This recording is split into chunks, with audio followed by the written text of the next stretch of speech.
Well, hello again, everyone. Welcome into Flying with Mike here. Running a little bit behind the scenes I've been working on.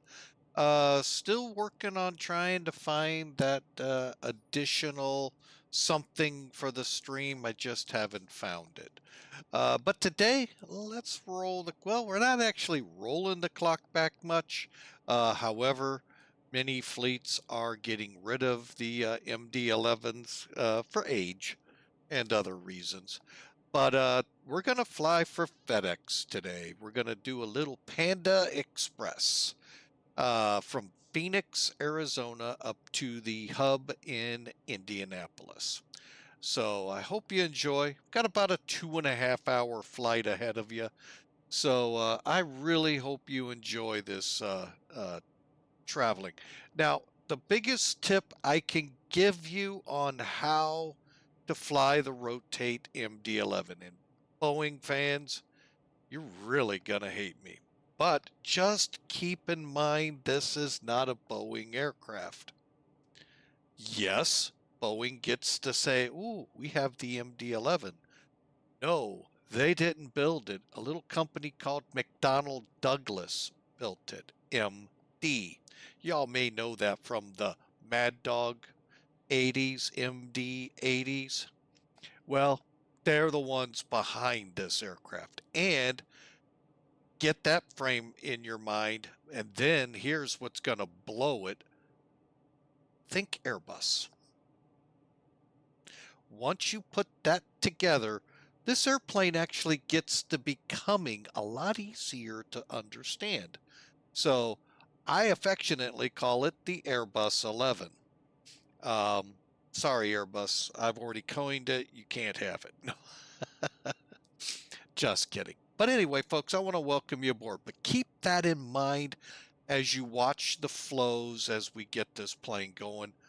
You're going to go scratching your head, go, he ain't kidding. This is like an Airbus. What? What? Boeing flying an Airbus. Again, it's McDonnell Douglas, not Boeing. Boeing just happened to take over these aircraft with the purchase of McDonnell Douglas. Yes, the ones that brought. By the way, do you call it a Boeing F-15? Nope, McDonnell Douglas built it. Now Boeing continues the line, but McDonnell Douglas brought you the F-15. Oh, and let's not forget the lead sled F4. All right, so you get the picture here, folks. Get out of your Boeing mindset and get into an Airbus mindset as we hop up in the cockpit. Folks, we're cold and dark. So I'm going to try to not talk much in this.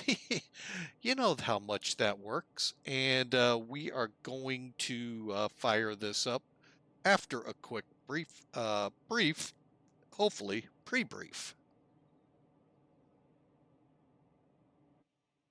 All right, again, told you it's cold and dark. All right, for the pre-brief, what we'll do is pull in Sim Toolkit.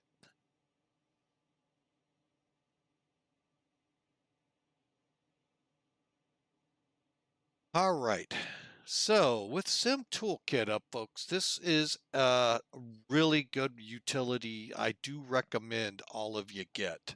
You don't just have to be a streamer to have this. There are tools in here to help you in your learning to fly on simulators here. I'm not going to tell you to use this in a real world. Good luck trying to. But I'm sure some of you techno geeks out there, far more technologically in tune than I am, may actually know how to do that. So, no, this is flight simulator world only. All right, so you can get a little now for flight users. Ooh, you may see some similarities. Not many, but some. All right, so here's our route. Here's our loadout. 25 FedEx employees drew the short straw and they're flying with us today. 109,941 pounds of freight. We're going to load up 67,000 pounds of fuel, bringing us up to a ramp weight of 439,206, or call it 70 pounds. Give or take, we'll see how the plane loads out as we load it.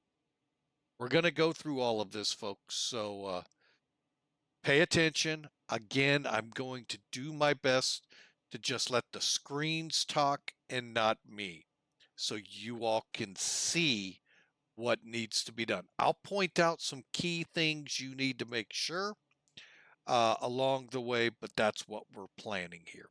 So you can see the route here, and I am going to be nice enough to throw it here as well.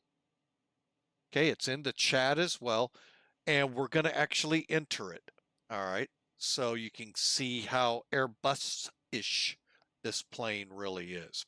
And the cost index the great folks at Dispatch gave us was 200, and we actually have a step climb. So this will be the first time playing with the altitude line in the McDo, FMC. Wonder what they do call it in McDonnell Douglas. Huh. You'll see the question here shortly. All right, so there's the loadout. Weather conditions here in the Phoenix area. A nice west wind at 5. Temp, little chilly, 50 degrees. And the barometric pressure, 30.03. Over in Indianapolis, 33 degrees, call it 34. 34 on the barometer. And a 350-degree wind at 7. So pretty good flight, folks. And we don't have any ATISs up yet, so we don't have any of their information. Matt, 1997 Air, welcome aboard. MD11 day. Oh, wait, let's call it the right thing. Airbus 11. So, all right, there's the weather report, folks. All right, let's get after it, shall we? All right, first thing we got to do is power up. Now, the checklist I'm using for this, folks, and I bring this up because if you purchase the aircraft here, in it, there is, oh, it didn't bring, oh yeah, it did. It didn't, it has, I'm sorry, a tutorial flight. Really good learning. That's how I recommend learning this plane. Fly that flight, El Paso to Memphis. Now, the checklist I'm about to give you the link to, that is what I'm using behind the scenes. You're not going to see it on the screen, but that's what I'm using. And the author of it has pretty much paralleled the tutorial flight. So what I always recommend to people, fly the tutorial flight, then with the tutorial flight open, fly it your way. What do I mean by your way? Not with Burger King on board. But put your weight, your freight, all of that on it, your numbers, not theirs, and then fly it. That way, you're getting a feel for how it really is. And then you can fly it in any configuration you find yourself in. You begin to learn how to, because there are some serious quirks, not serious, but I mean, there's some major quirks in here. You got to make sure you jump through the right hoops and all of that for it to operate. And I don't know in the real world if those hoops were there as well. Never flew it. Only saw it about a dozen times at the airport. Maybe more with Centurion. But so let's dive right in, shall we? All right, first thing I'm going to do, come up here to the top. Now, I've heard those of you with the latest, greatest one out like the last month or two, there's an actual EFB on it. I have not been able to confirm it because I don't really know how to update mine. So I'm still running on whatever this one is. So, and I've been told it is the latest greatest. So I don't know if I'm not pushing a right switch here, there, under the plane, open a hatch and turn the battery. Who knows? So um, here we go. So what I have mine set is I've got my barometers like I like synchronized, so that way you don't have to go crossed all the time fixing it. And I like the three uh, oh, sorry for yawning there, folks. My apologies. Three decimal radios. Okay, let's go to load manager. That's what we really want to see. Remember our payload? Payload was 109,941. We'll put that in there. 109,941. Or if you are in the tutorial, put the numbers in just like you see me doing. We'll come back to payload CG in a moment. Block fuel. Okay, we're blocking out of here with 67,151 pounds. If there's something just in the back of my mind says that doesn't sound right. And that's why you shouldn't listen to the back of your mind. I just checked, and guess what? It was right. The numbers are right. 60, ooh, I lost it. 67,151. And enter. Taxi fuel. Now, if you're using SimBrief here, folks, and I do recommend it for not only for our flight today, but any flight, because it really does dispatch you out pretty decently. Because you're going to have to put in this thing called trip fuel here in a minute. But if you go in and look at your details, you'll get your taxi fuel. Just look for your fuel section, planned fuel, fuel, however they've delineated it. Our case, it's 2,000 pounds. Okay. And then our trip fuel is 42,523. What this will do is give you, like it says, your landing weight. All right, now remember I said we're going to come back to this payload. Well, what we're going to do, and we're already, I think, technically there. Stand by. What is it again? I need to be between. Need to come down just a smidge. The takeoff CG, by moving your payload slider here, needs to fall between 30 and 31% MAC. Mean air chord, I believe that is. Basically your CG in the plane. Don't know if that's how you plan this plane or not, because what the heck do you need this box?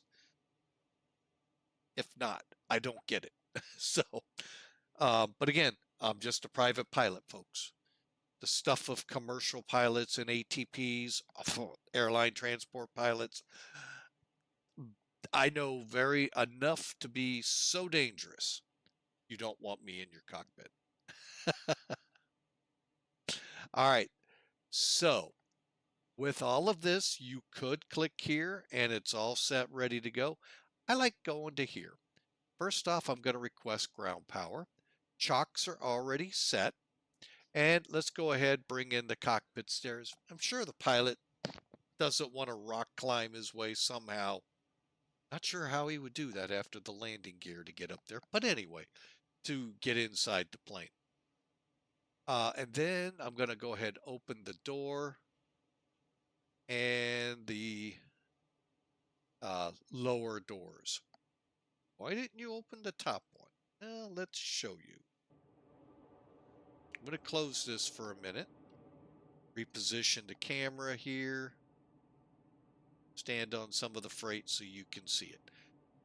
Animation is kind of okay. I'll describe where it's not in a minute, but here we go.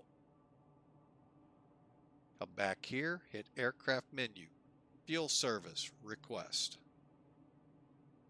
That meant it just fueled, folks. You saw how the screen sunk. Well, if you're inside the plane, it makes more sense. Let's go outside here and request. Here comes the, got it, K-loader. Here comes some totes. Look at this. Isn't that sweet? Oh, they're going to run right through the cargo. You know, you can't help them. Where my misgivings come with this animation, while great, rotate. If I go in the bay after they're done, the door is closed. None of these totes are in there. At least with that evil ogre called Captain Sim. Albeit, they at least have put some aircraft on the market that are fairly good. I can't speak for this other Sim out there. But at least when you do the loader there, the bins are actually what you loaded. So if you loaded 8 bins, there's actually 8 bins the whole flight in the bay until you offload them. So here is just eye candy pushing it on, and the weight numbers come up, but that's about all it is. You're not going to see them in the bay, and I'll show you here in a second. Waiting for it to be all done, so you all don't think I'm, pulling a fast one.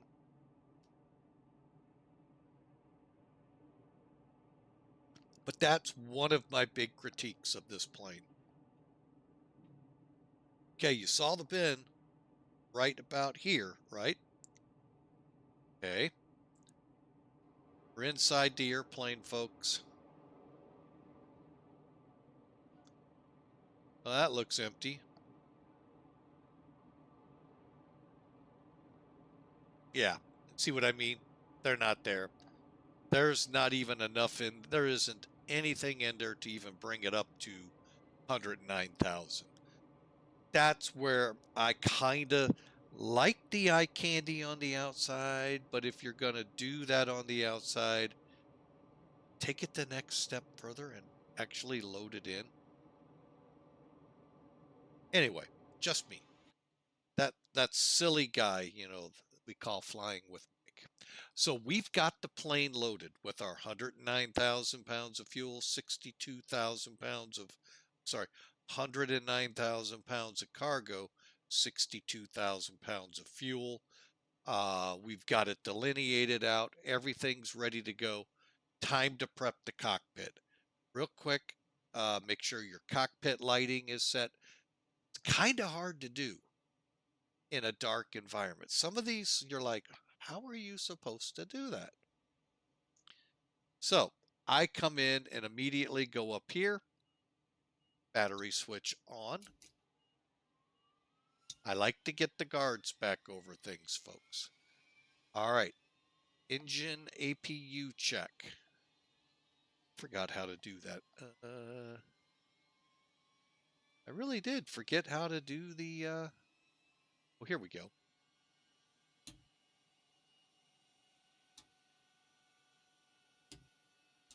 Hang on a minute, folks. Do I have this thing turned down?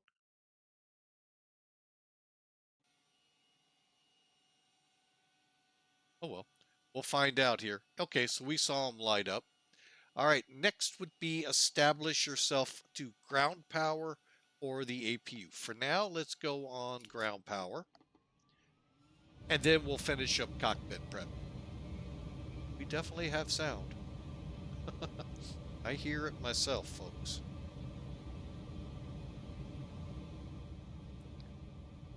Hope that's a little more bearable for you. I'm going to try something. Let's just see. See? That's why this is a little worrisome to me, because it doesn't say anything about batteries or getting on ground power. All right, now that works. And everything else will make sense now that you've done that. All right, so we're on ground power. Again, switches, think Airbus. Yes, this is a subliminal message. Think Airbus. Dark switches, switches are on, see? Other than your landing light switches. Look, nav lights are already on. Logo's on because it tells you. Beacon's off, but when you push it, it'll be dark and on. So, think Airbus. Think Airbus. Airbus is a much better plane. Oh, wait a minute. Subliminally got way out of hand.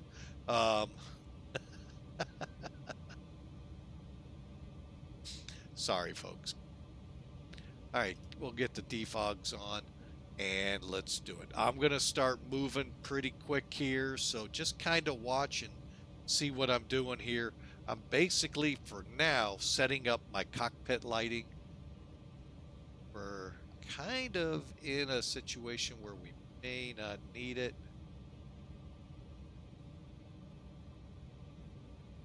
Okay. And then at this point, I get rid of, oh, I think I got to do it. Okay.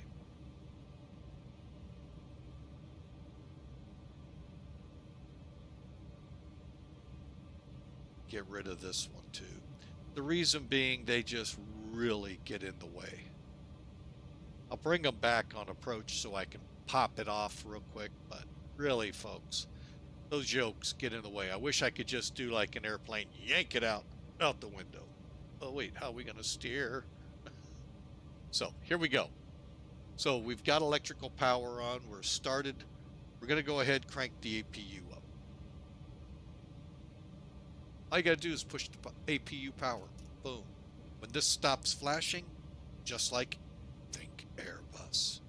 Think Airbus. It's available and it's on the gen. Okay, so annunciator lights. Right here. Overspeed. Unfortunately, Overspeed. ooh, I can't do it that way. Okay. Overspeed. So there you go. You can test them all that way in your little annunciators. That we've done the cockpit lighting. As soon as we get the APU fired up here, we'll bring the APU bleed system on. Come on, APU.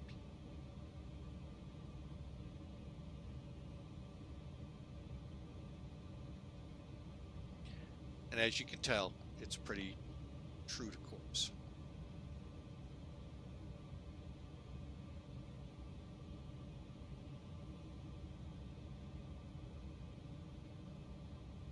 Hey, there we go.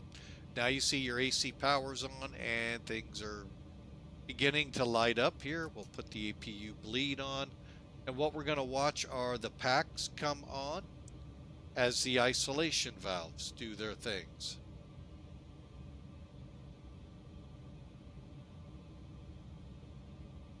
See how they're working through everything. You'll get all of these lit up here in a minute.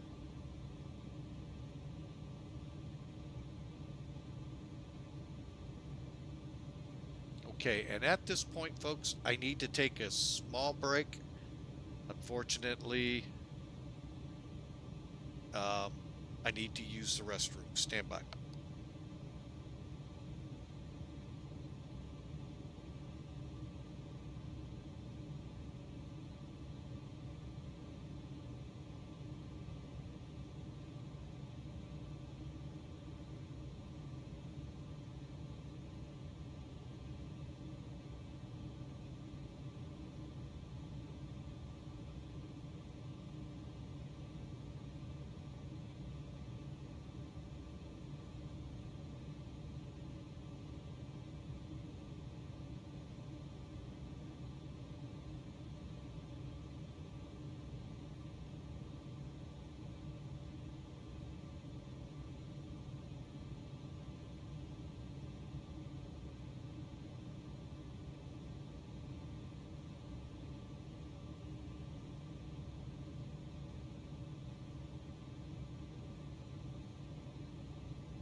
Again, my apologies, folks. I'm back.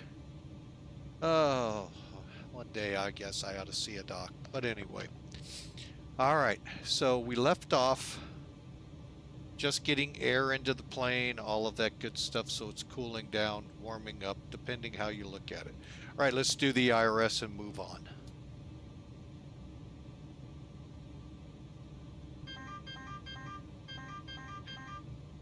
And that happens when you move it from nav off to nav on one.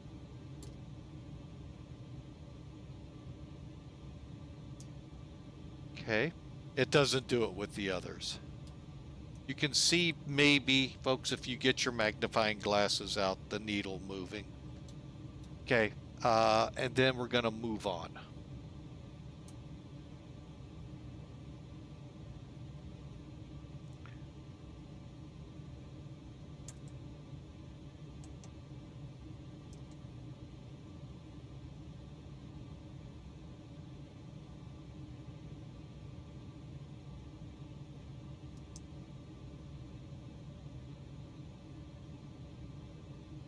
Okay, real quick here. We're going to go on this side, but if you saved it as a company route, there it is. Okay.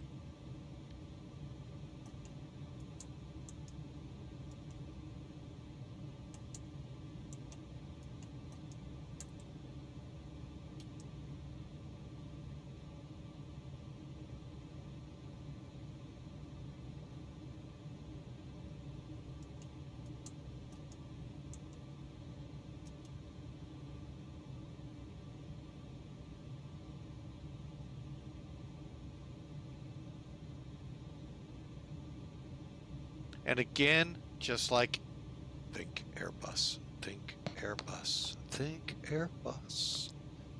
If you move the up and down characters where these are at, you'll be able to put it in the gate you're in. We're in cargo, 9 out of 10 times they don't deal with cargo. So initialize, position ref, flight plan, okay.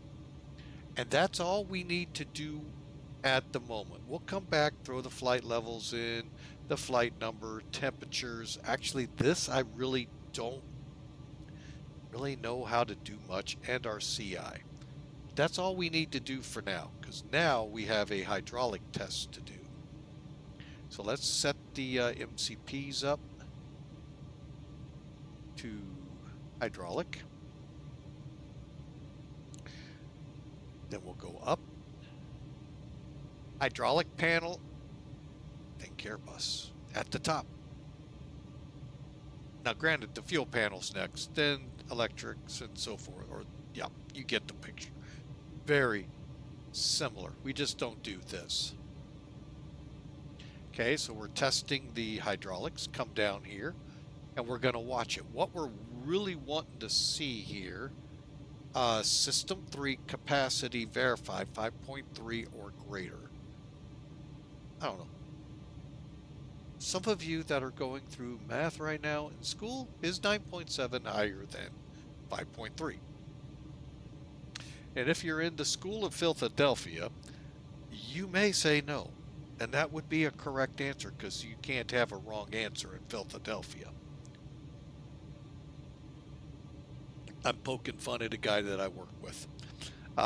No, 9.7 is higher, so we're good. Here goes the test. Basically, it charges the systems to the maximum, which operating pressures, which are 3,000. Okay, and checks for leaks. Any kind of problem, then it starts charging 1 and 2, and then it'll start bleeding off and make sure the warnings, would come on. And that would be when the yellow box comes around it.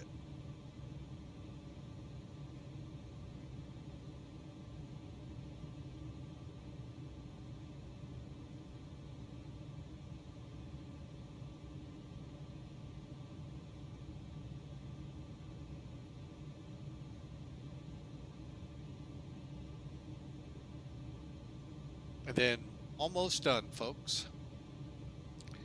That's right, you got to wait for this one to bleed off.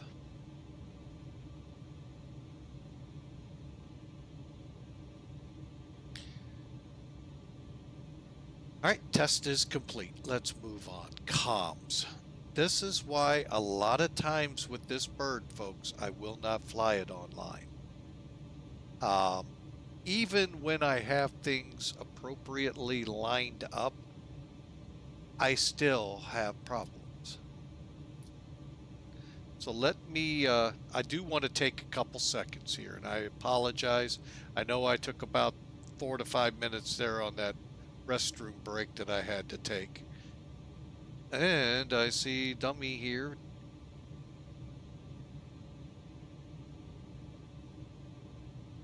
Yep, there we go. Yeah, Insuik, yeah. Yeah, it'll be fine. It's just always stomach issues with me, always. All right, let me bring in, what am I talking? X-Pilot. This is X-Plane. So this is the client we use for VATSIM. Okay, if you look at the top right now, you see TX. Okay, that's great. That means you'll be able to talk to the controllers. Now, the problem is in the configuration you see here, folks, you won't receive. Receive is that RX that's barely visible next to it in between TX and the headphones. So what I recommend, make sure you have it up and turn your speaker on. There it came, and then turn it up. Yes, that does work here, folks. And by the way, welcome in Insuik. I'm going to one day figure out the pronunciation here. I'll get it one day. Anyway, there you go, folks. And now you should be able to transmit, should be able to hear and respond, basically. While we're here, let's set the transponder clear 2000. And now to get mode C visible, guess what? Just turn your switch either to Xponder, maybe an altitude setting. Okay, again, 300. Welcome aboard. Thank you for taking some time out with us here with the MD11. But anyway, just get it so you see now mode C is green. Otherwise, you will have a discussion with them saying, well, it is, and he's going to say, no, it's not, and you guys get to fighting. So, take it from me, who has gone through that long, drawn-out process.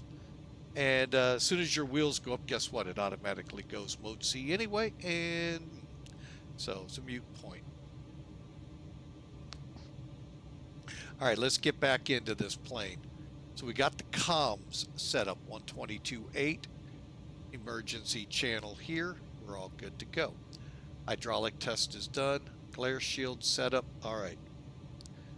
Little challenge here, but y'all can follow along pretty easy. But the big one is that took me probably 2 flights to figure out. It says in the checklist, ND confirm inches or HEPA Q&H. Which one are you going to use? Barometer, baro, or Q&H? And I, for the love of God, thought it was right here. Because you know, most you just flip the switch side to side. Oh, no, sir. I'm always diving, so I expected to hear that. No, just kidding. But welcome in, sir. Welcome in. All right, the switch is right here.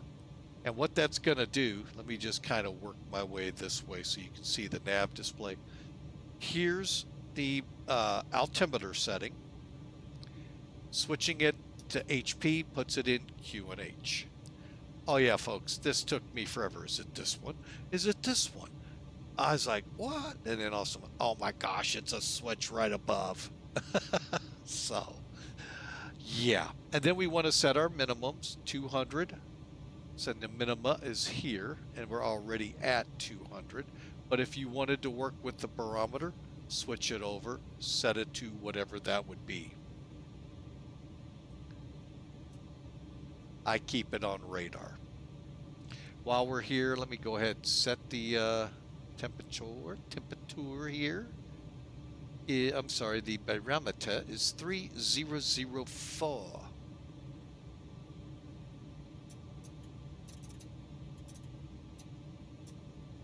right, 200 on the radar. Let's do a quick look over here. It should have done the same. 3004 and 200. Perfect. All right, now I think it asks for my nav display.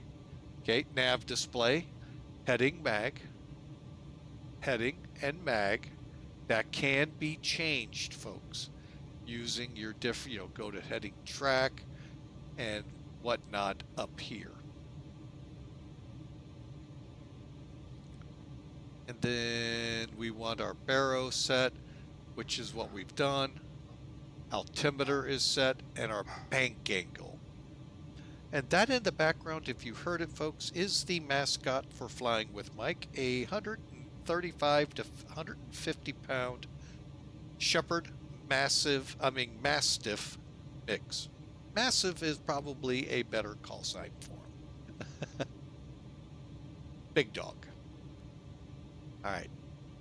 Here is your bank angle right here, folks. I'm going to try to zoom in. Hopefully you can see the little notch under auto. Whatever that's under, that's what your bank is limited to. Auto depends on speed and altitude. Okay, and then we're gonna, okay, now we've got all of the basics set up. Let's head back down to the FMCs, finish it up. Flight number, FDX8, uno. Sure I didn't miss anything up here. Got our alternate now. Cruise.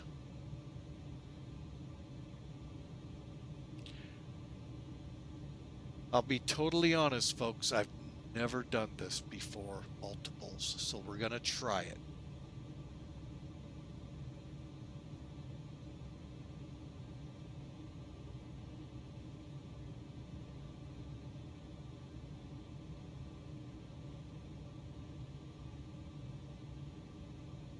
Oh, here we go. All right, so we're going to start at 37,000.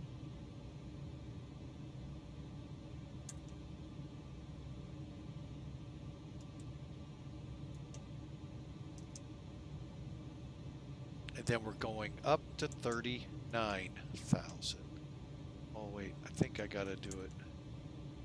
370 diagonal tree 90. A lot of times it tells you the format, folks.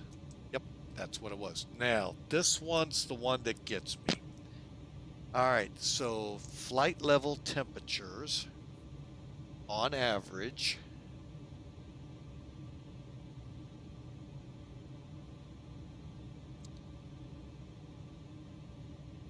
All right, I'm sorry if I get a little distant here. Bear with me.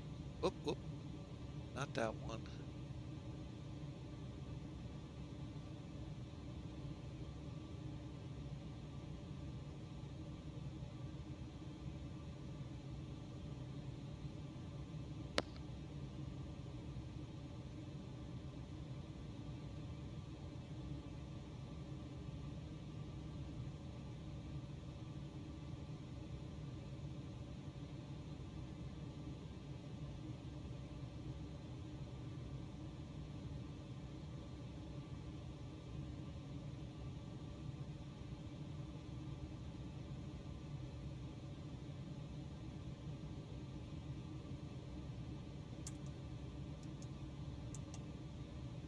Okay, I'm going to go with this.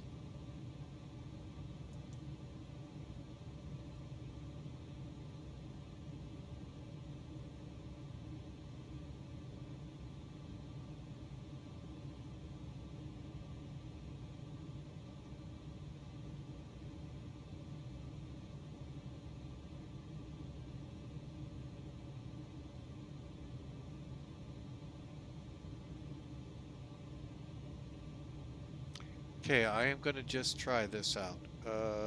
H D. Again, following this 04. Okay, cost index 200.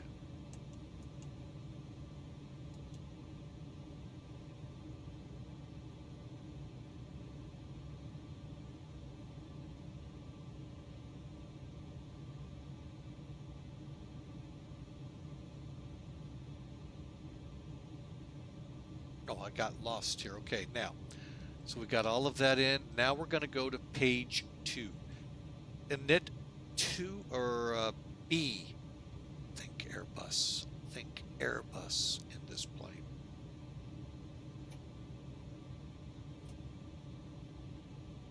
So, the same thing. Slide over. A lot of this is going to be click, click, click. Oh, oh.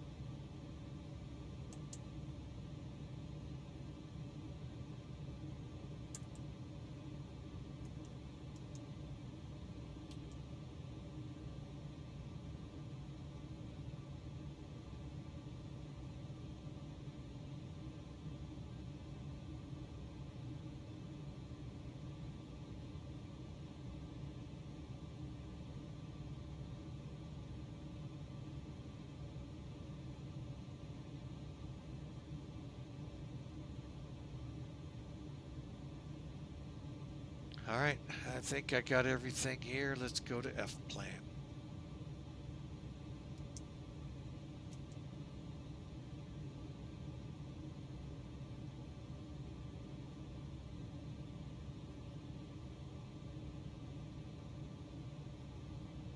All right, so 25 right. The heck's our weather again?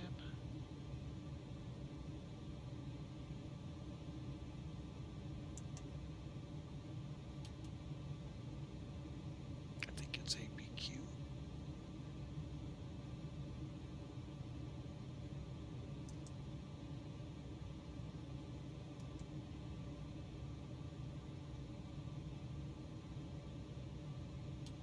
Again, think Airbus.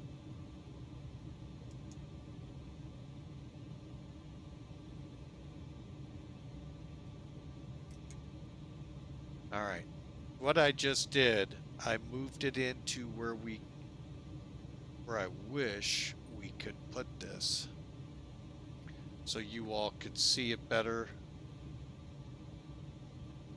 Yeah. Well, we'll do the best we can here, folks, with what we have. And we're going to step through the flight plan here in a minute. I'm going to bring it up. Import.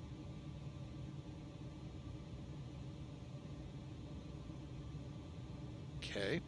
25 right. So it's already in. Now you can see how this is going to work. We're going to fly out, make a big sweeping right-hand turn to fly out. Okay, you can kind of see it on the charting here. In fact, yeah, that's actually a pretty good range. Okay, so let's look at it again. So we're going out to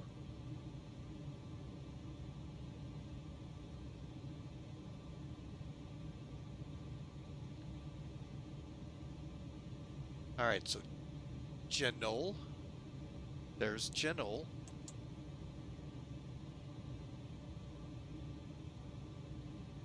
Oski. And then we make our right turn to Z-Dog. And then Oxygen, Zilib, Forp. Oxygen, Zilib, Forp. On to Lalas. Gotta love these, are fun to. Then SJN, St. John's, then Albuquerque. All right. So for the most part, the departure's correct. Now we put in the fun part. Let's get from here to Indy. And as you can tell, it's a lot of single fix entrances here. You saw the routing. I don't know if it's still there or not. Doesn't, well, on mine it won't look.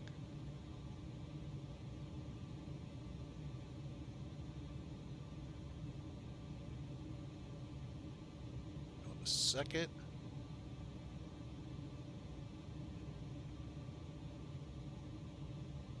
There we go. All right. So I'll put the route up here again so you can kind of follow along. So we've got to Albuquerque. So now we go to FTI, K39, K42, KK45, KK51, WIDAM, and we're on it. See, it's pretty much just straight enter of our flight. All right, so FTI. So this is actually pretty simple, folks. Just kind of see if it'll let me back out. Come down. All right, so Fox, Tango, India. See, I told you I wouldn't be able to stay quiet long. KA39 Yank.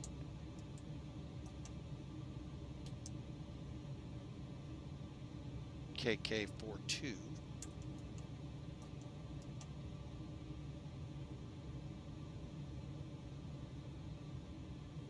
Alpha. Okay. Next up on the hip parade, KK45 Charlie.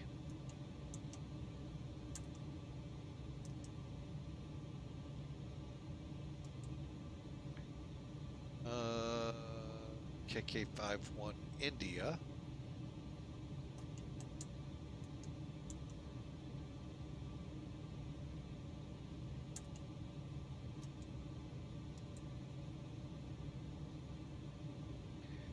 And let's wrap it up into WIDAM. Whiskey, India, Delta Alpha Mike.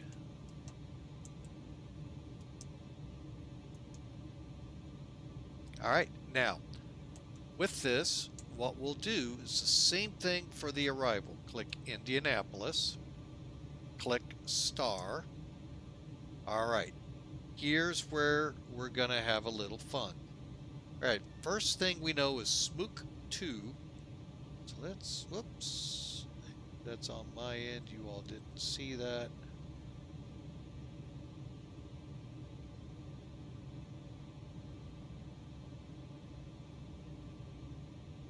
Okay, so we're here at Wyndham, and this is what we're going to do. Pull that up. So we're going to make sure we put this in. But now, we are planning 5 right. And what I'm going to do, check the arrival, airport information, real world landing, 5 right, 5 left. Cross runway could be in effect. It's 1-4. Codes right now are 555. So the condition of the runway is dry on runway 14. Not sure what it is, or not dry, but 55. So we've got good friction on 14. Just don't know about the other two. 5 left, 5 right. So we'll use 5 right.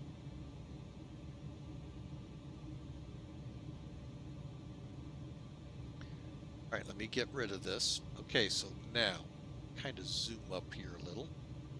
Approaches available.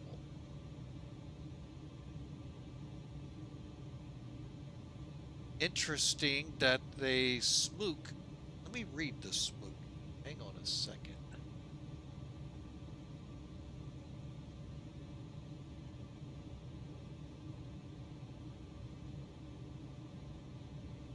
Okay, so from fire track 35 Wesley, track 51 IIUUU. Expect RNAV, RNAV GPS, or ILS 5 right. So it's not particular.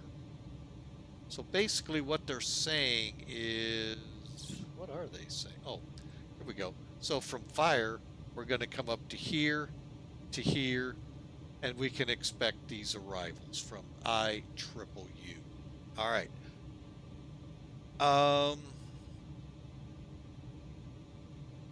Trying to think, what do I want to fly?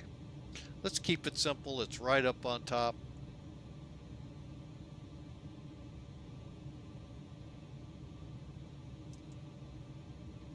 Okay. Keep it with 5 right. ILS. And where's Kelly?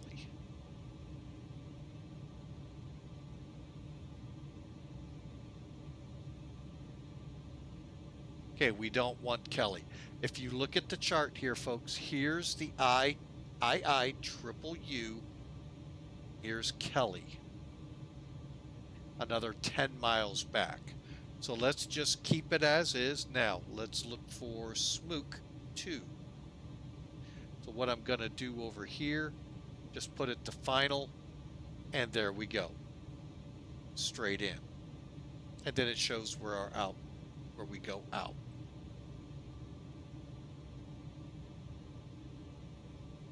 Okay, there we go. That way you all can see the routing. All right, so we're going to look for Smook. Wyndham.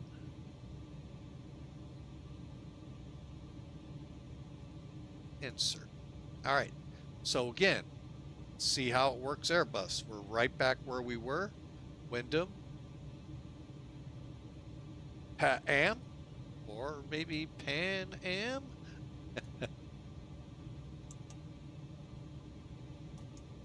A toad, racer, Smook, fire. All right, so we're right here. That's where that chart delineated to go to Wesley and then the IIUU.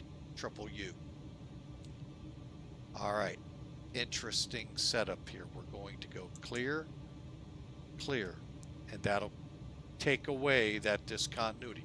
That's the big thing you're looking for here when you go through this, and that nothing goes woo off for a couple hundred or a couple thousand miles off course. Granted, you find that out quicker in other ways, but it's real easy if you track through and make sure you didn't miss anything. And there's our missed approach. And there's our run to O'Hare if we have to. Just not planned because we didn't give it the company route. But ultimately, just so you know, that route would be, bear with me a second.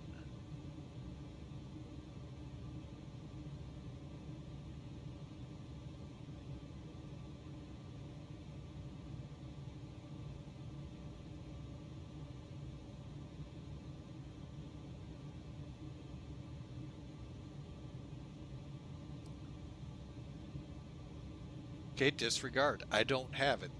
That's the downside of using the just SimBrief generate and not pick one of those OFP formats. They're called operating flight plan formats.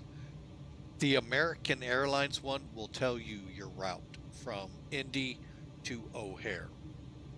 You could plug it in here and that way divert, boom, you're right on it. But we're okay, so let's go. All right, so the F plan is done. Next up, this goes route, check route, we did. Let me get back up here. I like to do this because otherwise I forget. Okay, back into map mode. There we go. All right, now let us figure up our numbers. And what I'm going to do, I'm going to fire it up, and I did not get this prepared ahead of time. So we're going to learn, well, not learn, but we're going to add it to what we're doing here. All right, let me get back in here, get rid of sim brief, or I'm sorry, charts, top cat. I'm going to get rid of Xpilot because it's kind of in the way. All right, so Top Cat is a payware product, folks. So just be mindful. It's a great product. You're going to pay for it. That's the downside. Select, put your aircraft in you want to use. We're in the MD11, 585 Fox Echo. Go to weight and balance, set it up real quick. Bear with me. Zero fuel weight of 109.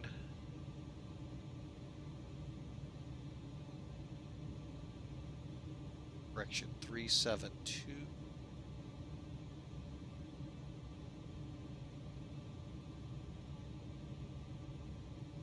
One.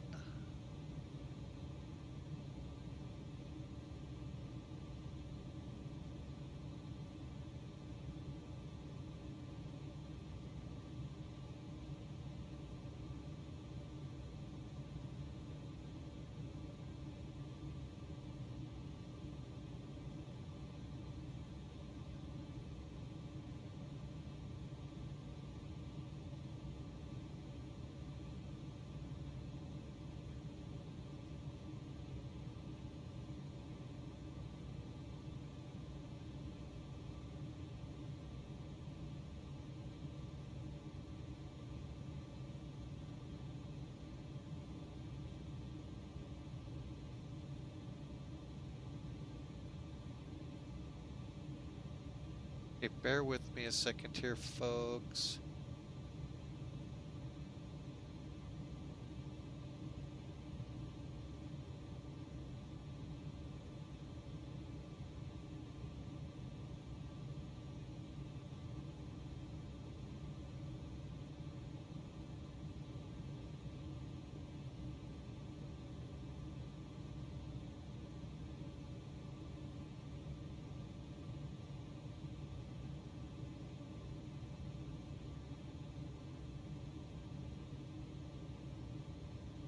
And all I try to do is just get it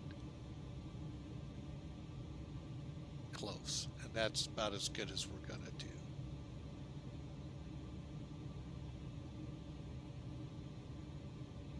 Yep, that's good right there.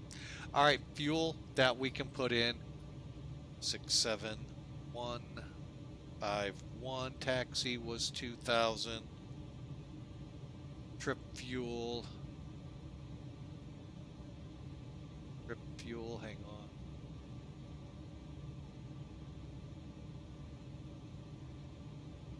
$42,523.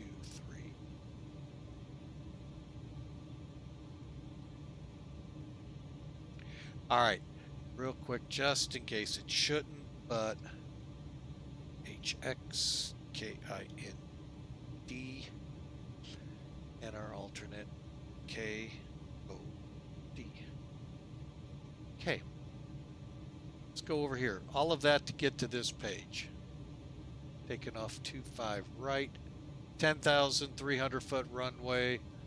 A little bit of an offset we'll see, and update the weather. All right, we're ready to go.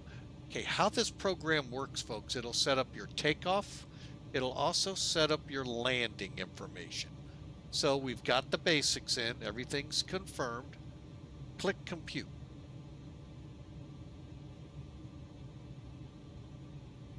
Now it's calling us out of here on a flaps 10. Great. Let me just throw the packs on. Oh wait, that's anti-ice, disregard. So it's saying, think Airbus, flex 60, and then there's our numbers. Okay, so let's get back down here. I want to see how this is relating, so if you can see or not.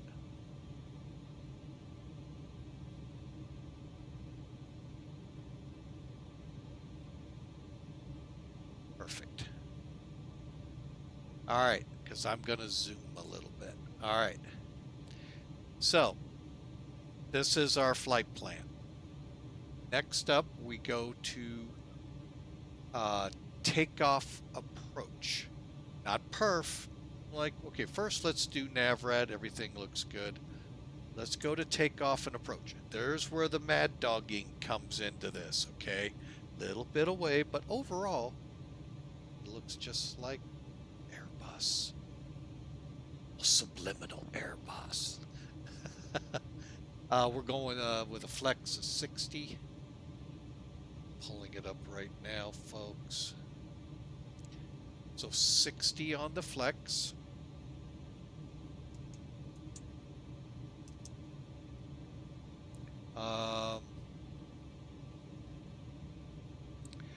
Flaps 10.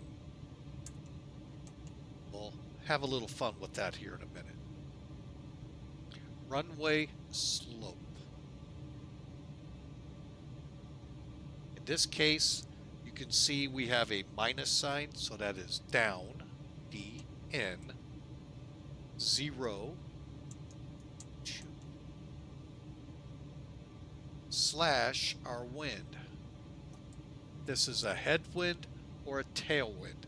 Headwind 06, again, HD 06. Outside air temperature 1. And there you have it, folks. V1 134. Okay, a lot lower than here. There's not a page 2. Anything saying like it's wet? Because V rotate is 20 knot difference. But that's almost right on. 153 to 156, 161 to 168. I like these numbers. We'll keep them.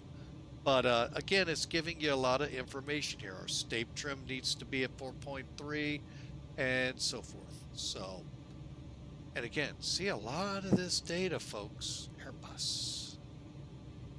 This kind of always catches me. Think Airbus, and you will be shocked how easy this plane comes into being. And I know I said I wouldn't talk much, and like I said, we all know, yeah, right.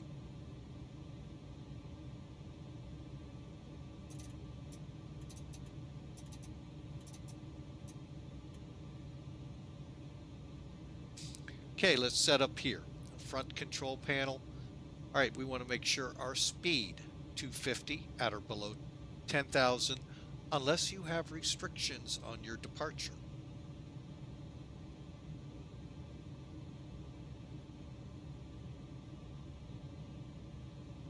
Technically, we have a 230 at ZDOG. Max 230 above 5,000. Okay, we'll keep it. Runway heading.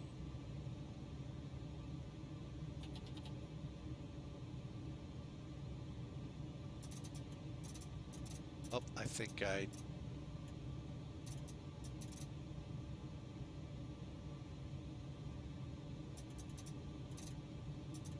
Now, those clicks you heard earlier tell me, check it. Did I move it? I think I did. No, I did not. Okay, good.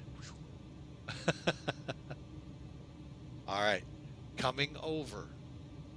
Set our altitude restrictions, if any. Technically 8,000. I don't even know if we have ATC. I'm about to check.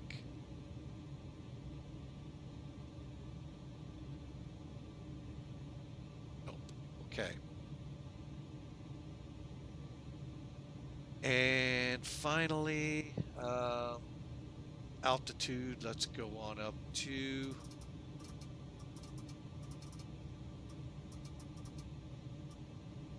okay. Last but not least, make sure we set this one to the way we want it. We'll use a couple. Traffic data, VOR, VOR. Traffic data, VOR, VOR.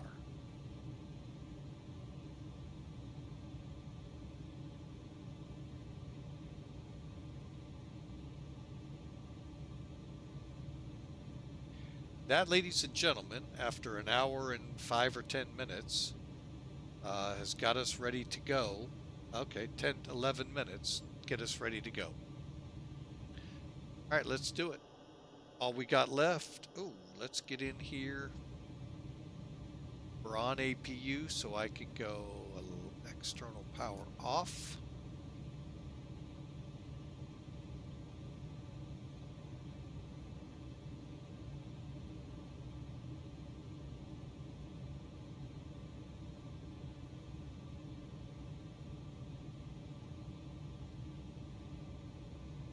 Closing up the plane.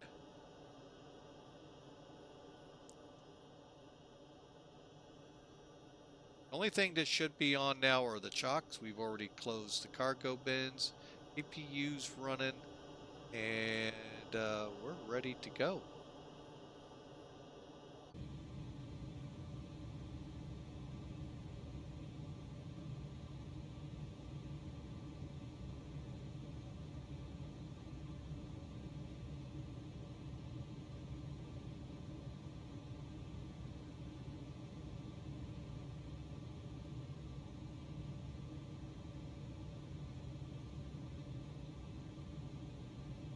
All right.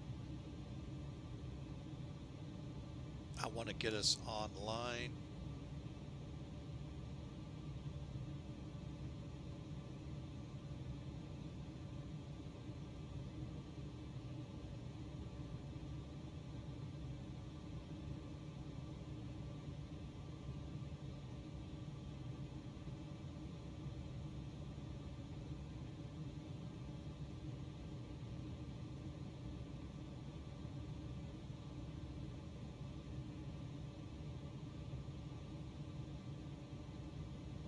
All right, just putting in some data so we can go online here.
I really hate when it does this. Okay, so now I have to put in, and you see it on the screen. As I came on, 0761, this will aid in our identification. If you say so, 0761. It's what the ident button is all about. Anyway, I don't play on the controller side of the house, so I don't know their problems. Okay, we are Phoenix ready. traffic Delta 3144, clear runway 26. We are ready to fire up. Let's see what kind of traffic, if any, is here. Oh, got a couple of planes. Interesting. They show KC-10s here. They're KC-135s. Close enough. Hey, there's one way over there too. Oh, all right. I know. Enough chit chat. Let's go. Parking brakes on. Seatbelts.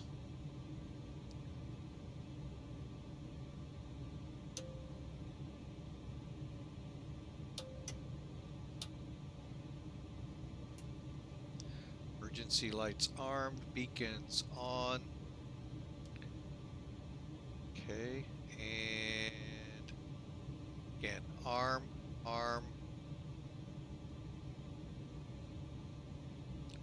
Doors, windows are closed. Fuel panel set. Air panel set. Let's call for pushback and face north. About that, folks. Had to orientate myself with the airport. Facing north. Watch carefully. You may have to use the one here and rotate. Sometimes it gets a little Ground to squirrely. cockpit. Please show me where you want to go. So with this plane, what I do a lot is just no fanciness. You know, like if there's a pushback spot we're supposed to come up to, I don't. I just do it very simple Ground to cockpit. Tow is driving up. and go with it there. I've had some really, this plane just kind of going every which way but loose, and I've had to stop it and disconnect all that good stuff. Okay, beacons on, seatbelts ready, ready for pushback. Box 1.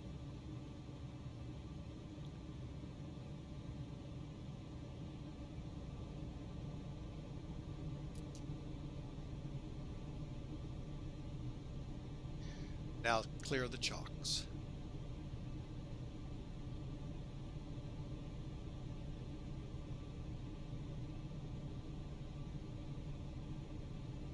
And here's, by the way, Okay, ground Phoenix option. traffic Delta 3144, taxi to gate Bravo 8 if it's available. I'm on Charlie. Phoenix.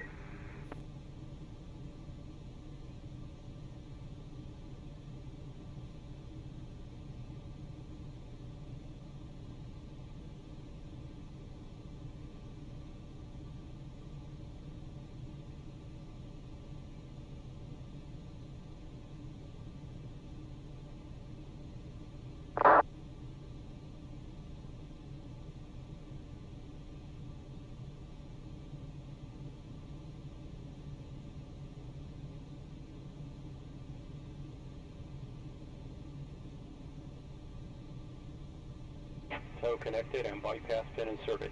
Release parking brake. Okay. So we're ready to go, transponder. We're ready to go. We'll do this.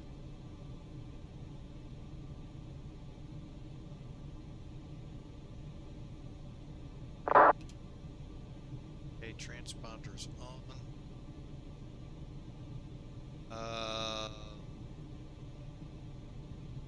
And ignition. Let's go B today. Again, A, B, pick your days how you want to do it. You know, you have your own system, use it. And let's get ready to push back. Pushing back. Brakes off. Starting pushback. And you may start engine. Now, they tell us start engines after pushing back.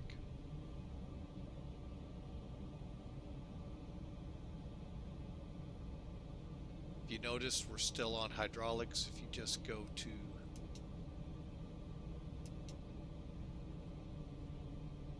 engine, any of these, you can kind of work your way through them.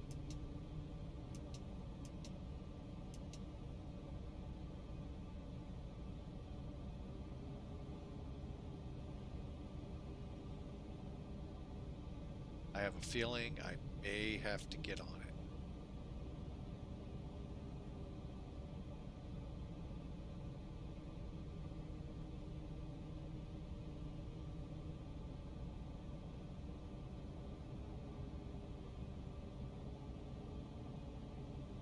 They really get squirrely sometimes with the pushbacks, as you can see.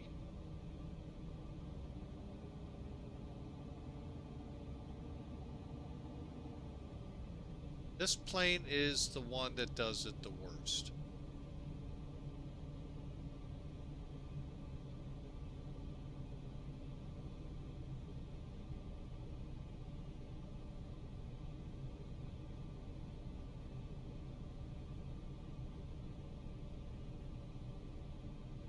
I'm stopping him.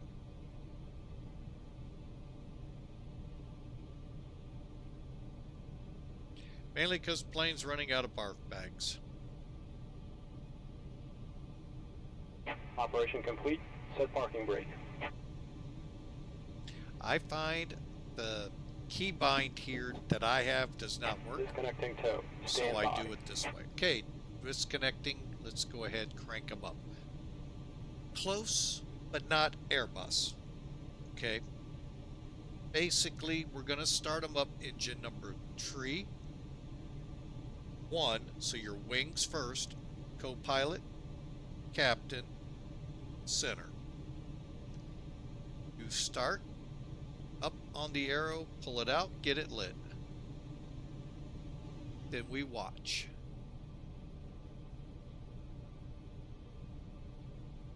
As soon as we pass the line, you can then introduce fuel.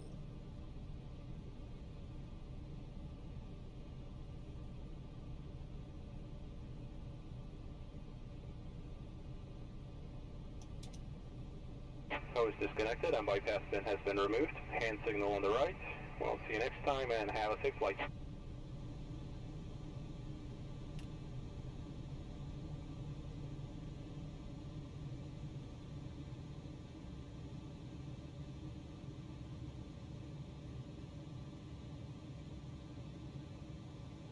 Okay, so you can see engine 3 parameters are coming up and looking good. Phoenix traffic, working 2978 heavy, about 10 mile final, 26 Phoenix. Turning on number 1.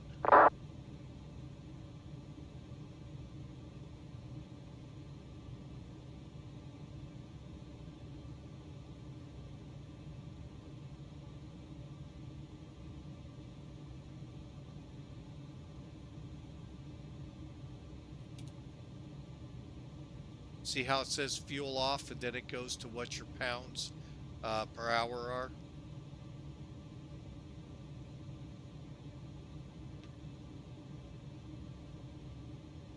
Okay, we still have the center one to crank up.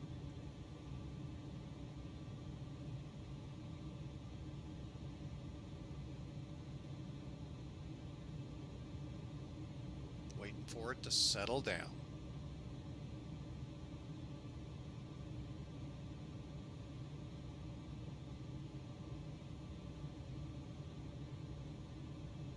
To me, this may be the closest to an engine start, if you want to call it timing, how long things take, just so you know, if you're curious. Some are really quick, some a little too slow, and some, like this one, seemed to be right in that ballpark, from what I can remember. Folks, the last MD11 I saw out at my airport here at Mid-America Airport, Kilo Bravo Lima Victor, 2010, 9, so long time ago.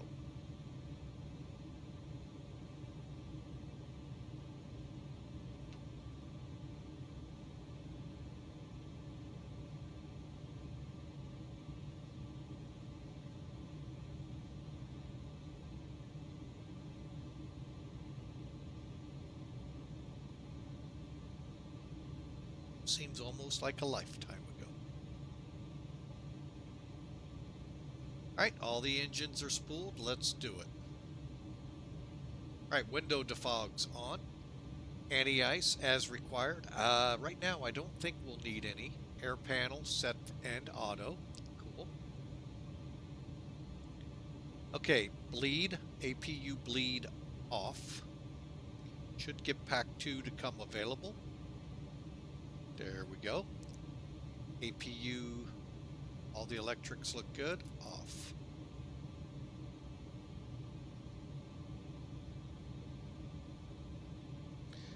I always hate this part because I never know if it comes off.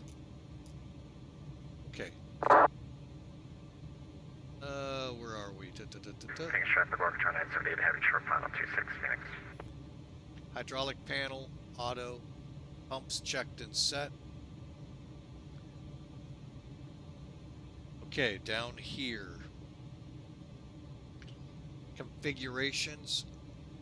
We're going to do flight control check.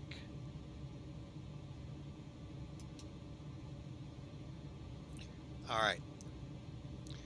Now you could bring the stick in so you could see how it's relating, but basically all I use it for is not even the trims or adjust this button right here, autopilot on, autopilot off. But let's take a look. Saw how it's snapped over. That's what I want to see. I don't want a fighter look to my plane.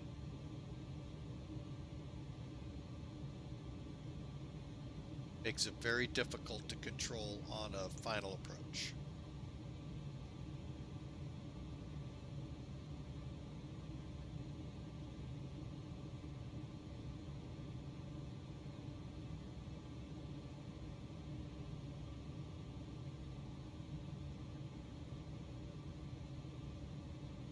Okay, let's get in there and set our trim. And the trim, again, right here, folks. State trim 4.3.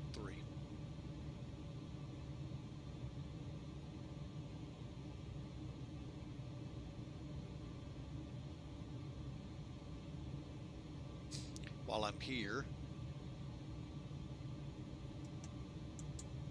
All right, we're all good to go. All right, and finally, cabin's ready to go.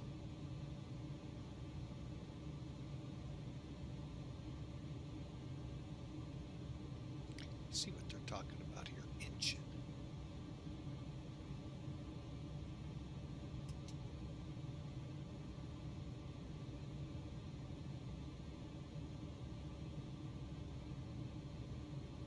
Okay, now we're showing maybe a CG issue. This could be a short flight, folks. We did have a CG out of limits. I don't know how to correct that right now. Don't know how. Okay, traffic orbit 2978 heavy, clear of 26 taxing South Cargo. Phoenix. Alright, well, we're going to find out. Flaps. Told you we were going to have fun with it. Brakes are off. Let's make sure. Good. Okay, we're going to set for 10. Let's set dial a flap. Yeah, that's right. 1-800 dial a flap.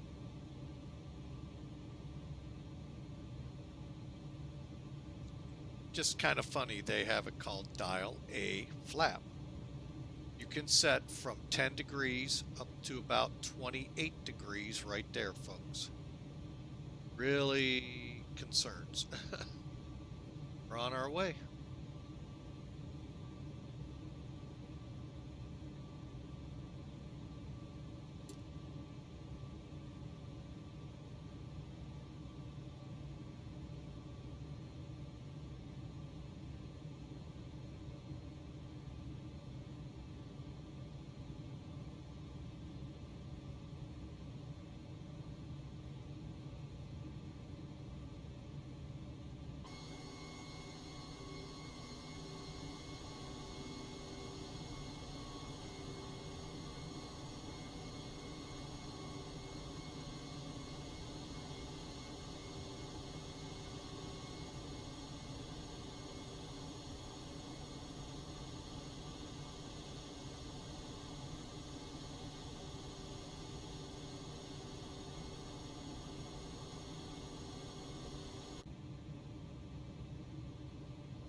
All right, let's get the taxi lights on.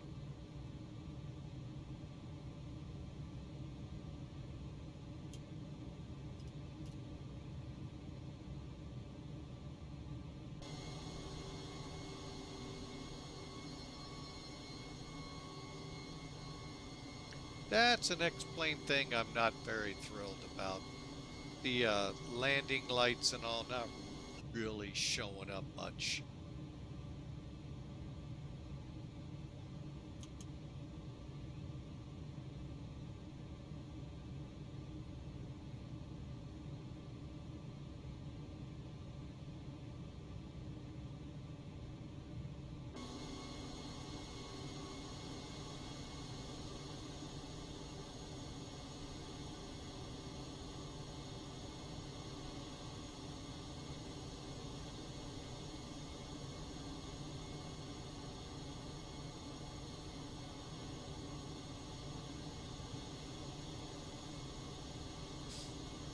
All right, we're about to cross over.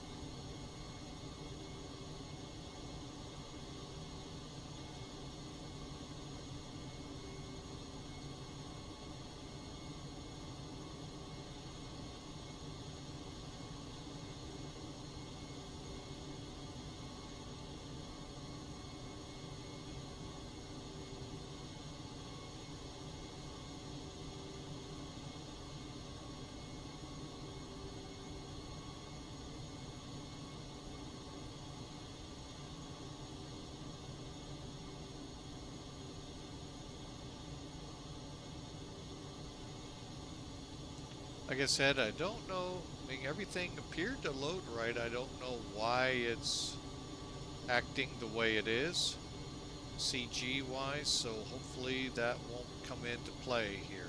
It probably will, but you know, and we'll enjoy the flight.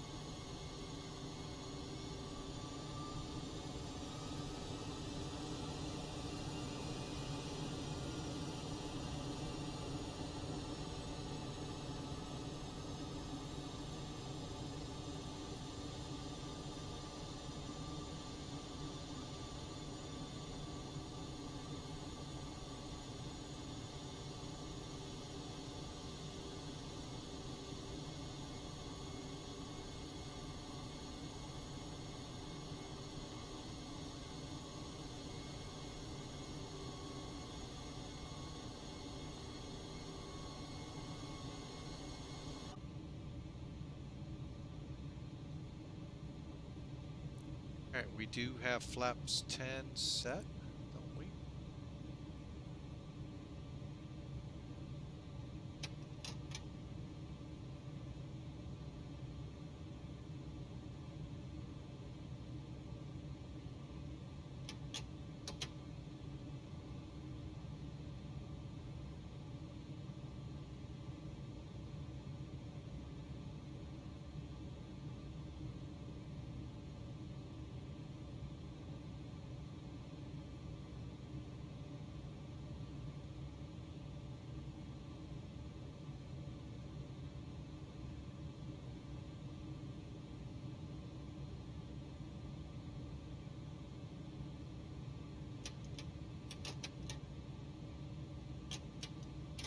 Okay, we're gonna have to check them.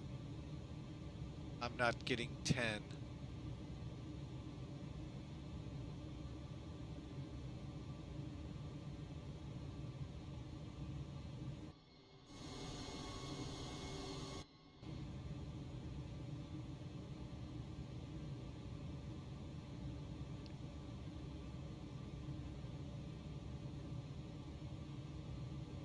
Maybe I am, and I'm just misreading the gauge.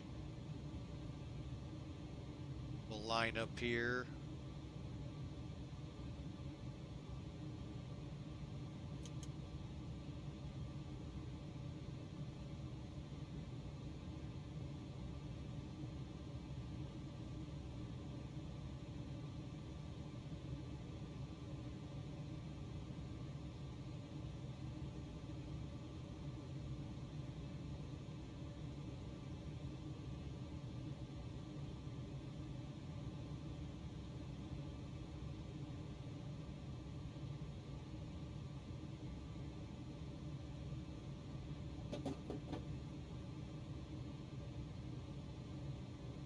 Okay.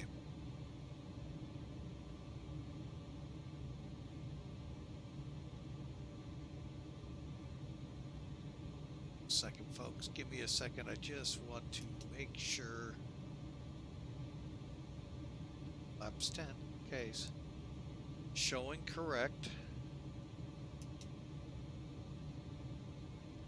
What else did I want to check? Okay, auto flights on, EAD, exteriors, hydraulic, air, fuel.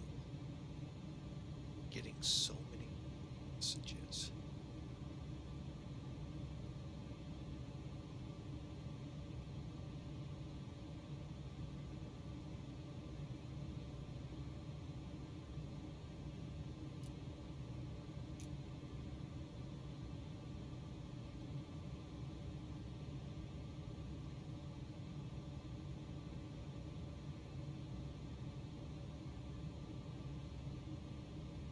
Okay. Just don't remember seeing this many, and I'm pretty sure that has a lot to do with that CG message. All right, we're ready to go before takeoff. Hydraulic cabins ready, radar transponder set. Light switches coming on.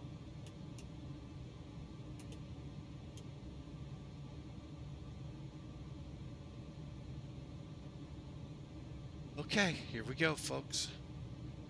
Phoenix traffic, FedEx 811 Heavy departing 25 right.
All right, here we go, folks. Oh, we got to arm our spoilers. Real quick here, folks, make sure you have the hand, pull them up. Whereas you could do them easily in the other, pull them up with the hand. Here we go. Lights on, transponders on, brake release.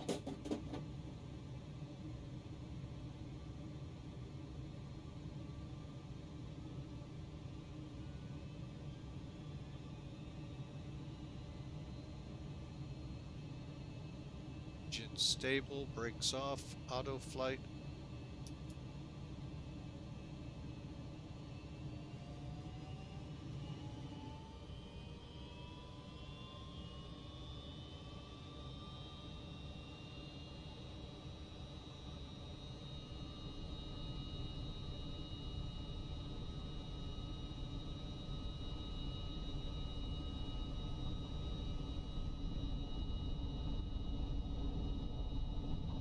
E1 airspeeds are good.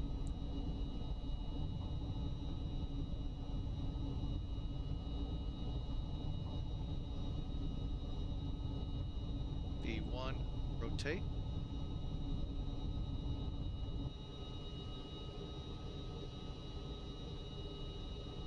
Positive rate, gear up.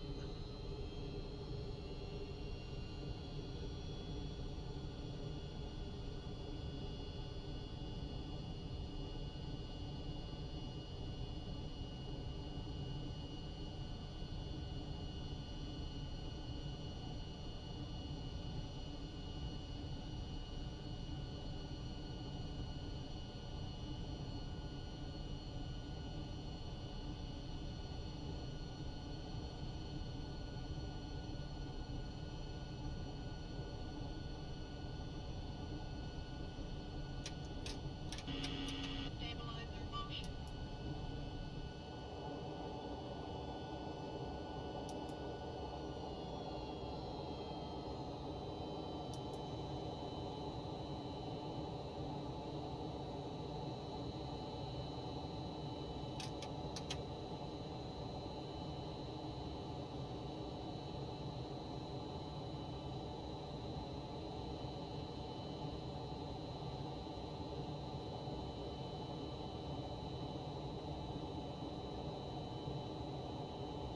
Okay, and I believe, will be making sure we're tracking.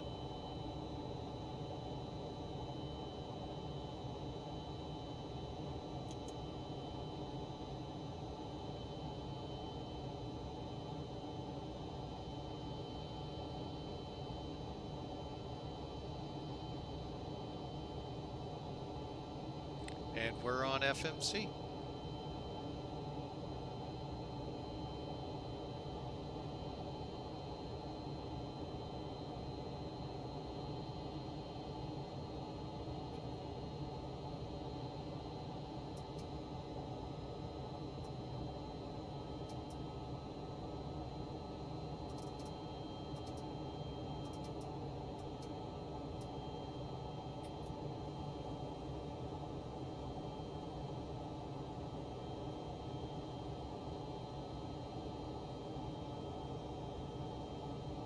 Okay, flaps are up.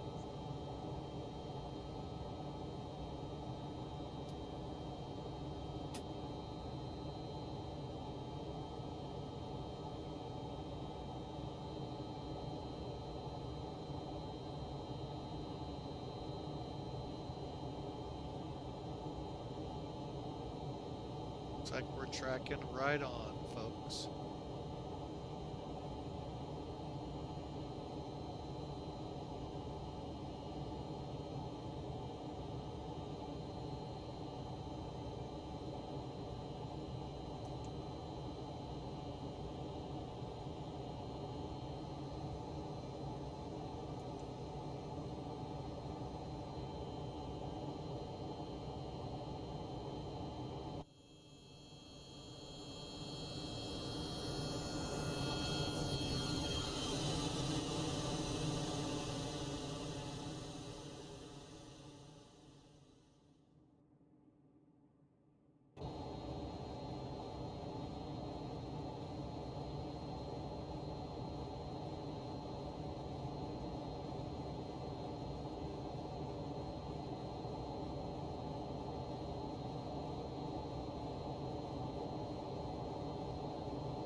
Okay, spoiler handles down, flaps, slats, everything's up. EAD, a lot of information, and 18,000 feet coming.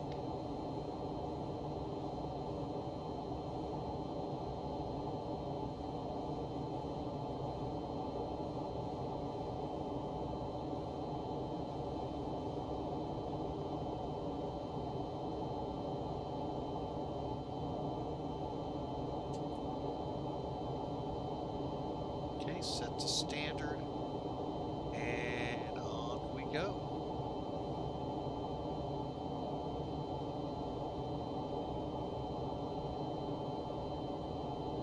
All right, folks, we're finally out of here. Wow, what a supposed to be short ended up being long. All right, so we're turning on course. I'm gonna watch the way this aircraft's handling.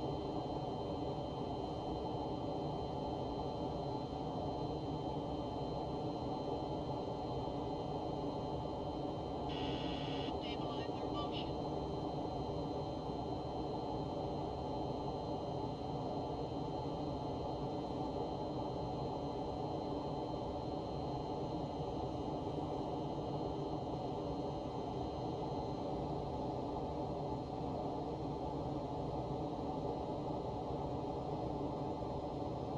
Everything appears balanced, actually pretty good. Looking at my fuel here. But we didn't get any. Oh well. And we're into the next turn. Okay, Sky Harbor, Air Canada 1054, descending 1,000, push 1 on arrival for runway 26. Sky Harbor, Air Canada 1054.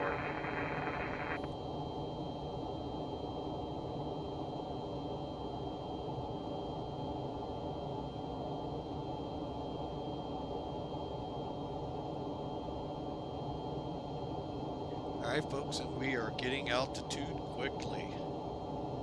And oh no, we didn't. Oh, for a second there, I thought I forgot to start ACARS. I did. I did get it started. Phew. That would have been a tear in my beer.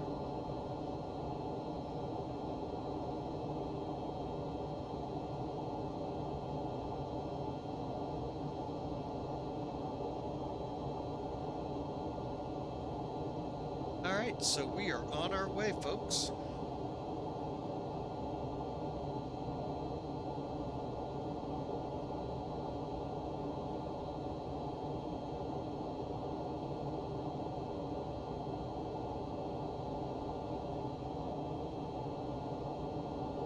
Well, looky there.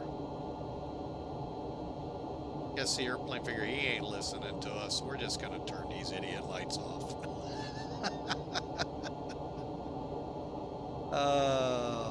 Just kidding. I really don't know why we were out of CG. So, but anyway, I put the information up there for a little bit while we get on up to altitude.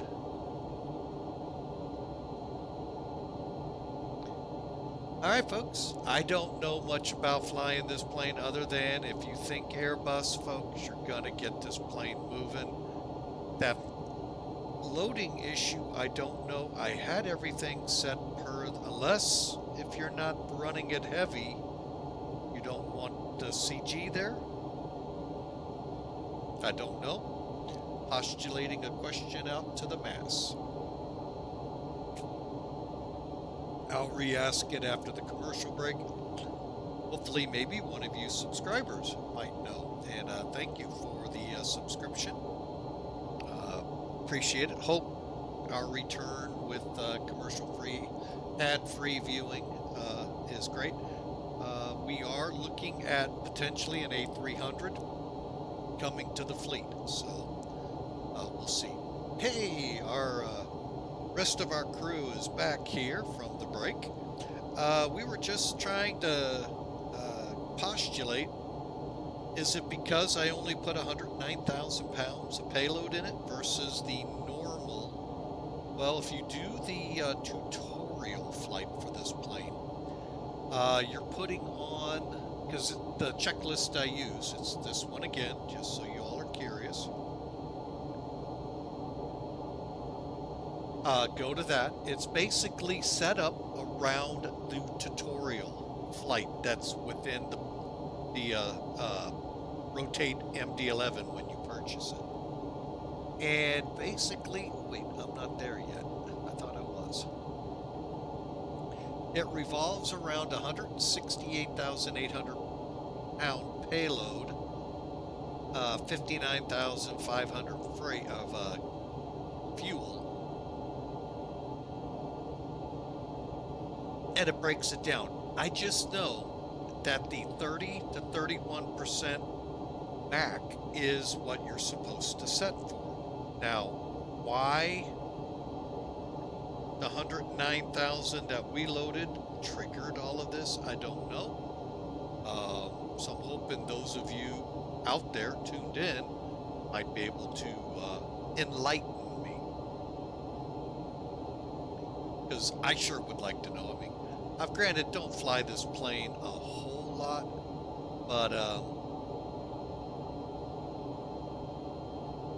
you know, I can have fun with it when I do fly. So, cabin pressure. Hang on, let's see what this alert is. Cabin pressure relief. Okay, all my packs are on.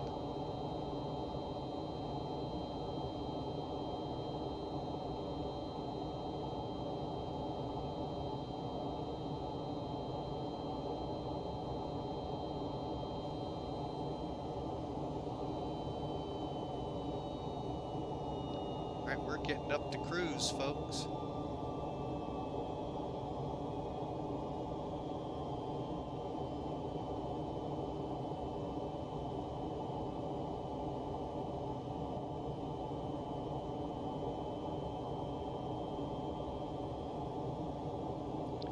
Okay, we're just under 37. Why is that? Don't know.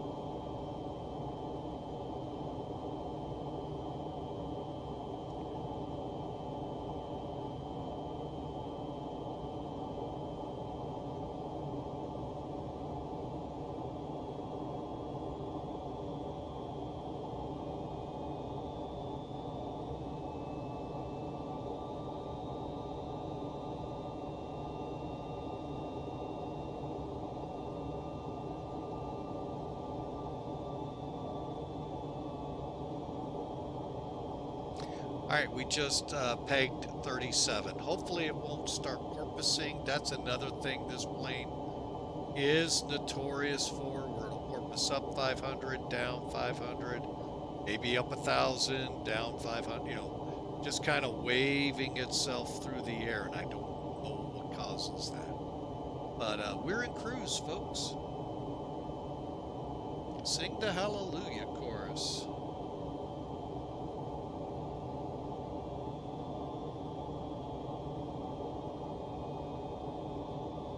We got 2 hours, 21 minutes to Indianapolis. At about the 1 hour-ish mark, we'll come back with you all. We'll let you all enjoy some of the sounds and sights of the MD11. I'm going to go ahead and pull the charts map away. Let you all see even more as we cruise along to Indianapolis.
see the end, but we'll see it through.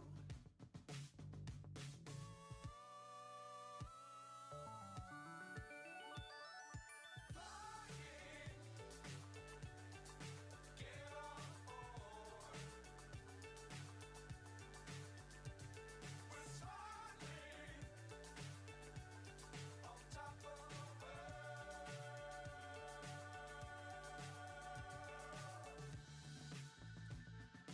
Dangerous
All right, folks, we're back with you.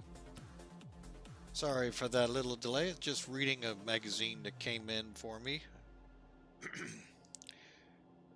Pretty some interesting articles, but not related to the flight.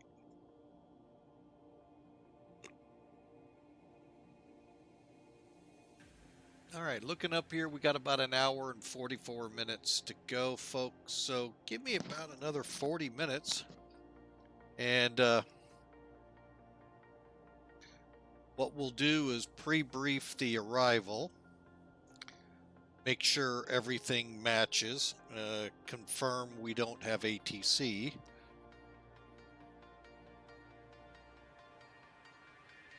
As we're flying over a snowstorm right now in the New Mexican area.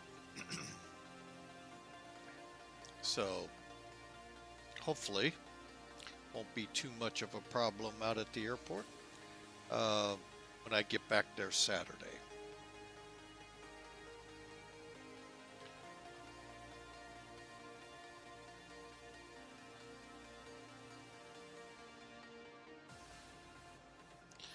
All right, so our next fix is KA39 Yankee. I'm going to go ahead, pull up our route again. And as you can tell,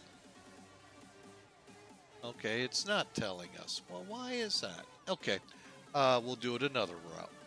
It's going to be that finicky. Sim toolkit. All right, I'm going to bring SimBrief up. That's where this information's coming from via here. All right, so we're going to click our flight.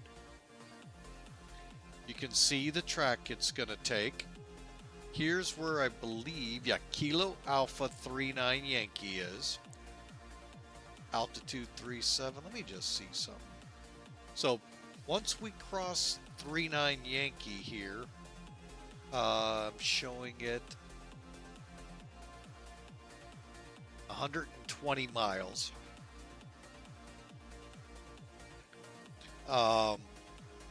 We'll then climb up to 39,000.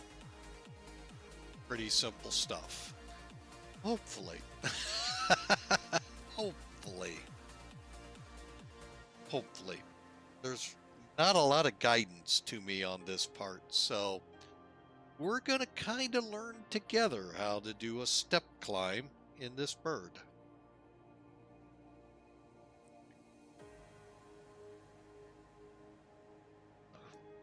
So that's what's in store for us in about 10 minutes or so. So we'll kind of just let the music play on and continue on, folks. But I just want to let you know I am still here and glad you all tuned in and look forward to our arrival in about an hour-ish hour and 41 minutes into Indy. We'll be coming down from 39,000 feet if everything works like it's supposed to.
I don't know about you folks. The more I listen to this music, I still get the Dark Knight.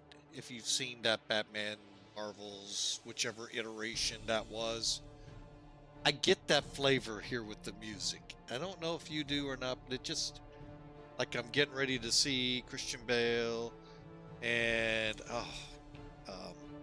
the name is on the tip of my tongue and I can't get it out. Just passed several years ago, tragedy. But yeah, it's just I expect to see Batman somewhere in the skies here. So, all right, folks, we'll sit back, relax, let you all do the same as we cruise along. Hey, folks, it's Friday Eve, Thursday. Tomorrow, the weekend, first weekend of the year, 51 to go till we get ready to walk across the line to 2025. I can always say, why would you go there? Because I'm just that guy. All right, folks, enjoy. Hope you all have had a great year. Leave you with a little bit of a food of thought here. I actually found this, and I'm not going to get into it very deep. I'm going to let it do the talking for me. And it's being obstinate, not wanting to come up. Why not? Oh well, I'll have it here for you shortly. But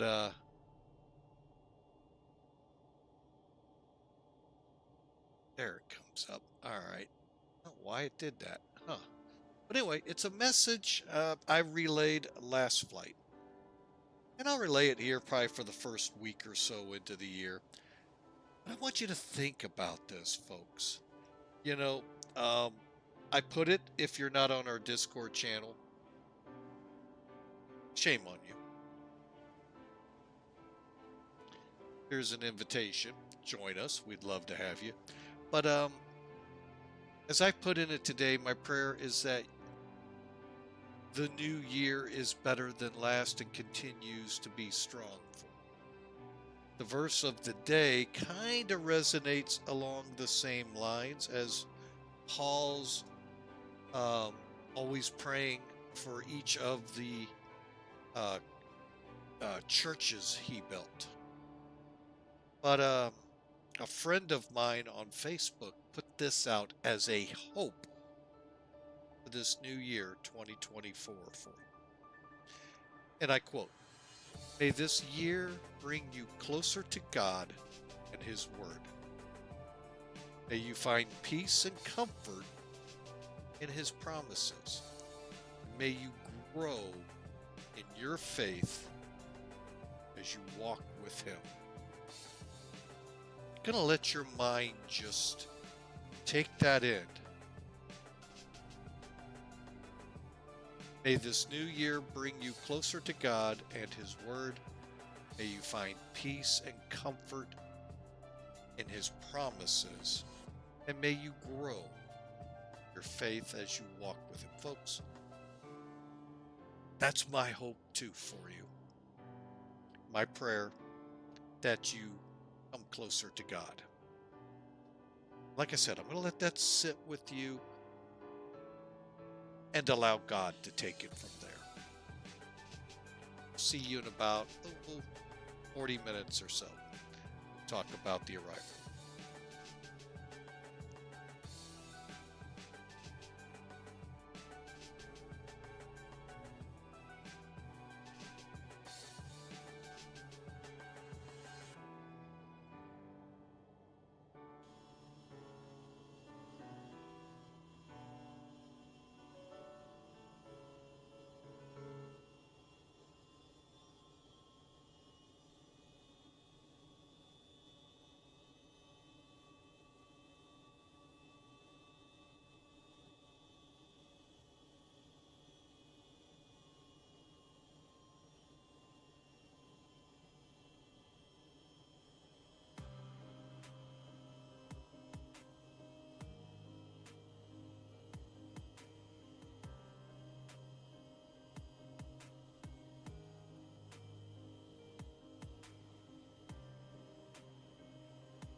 Okay, I'm going to go ahead and see where we're standing.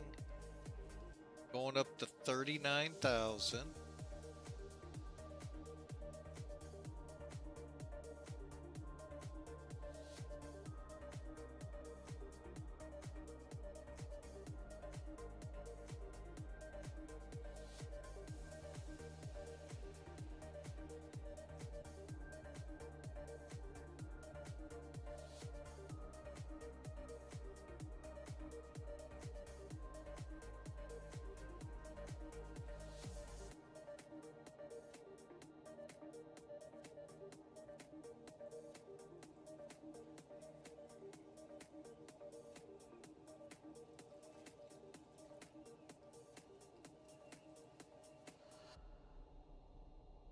All right, that didn't seem pretty hard, but why do you, I'm curious, why do you put them in the MD11 like that?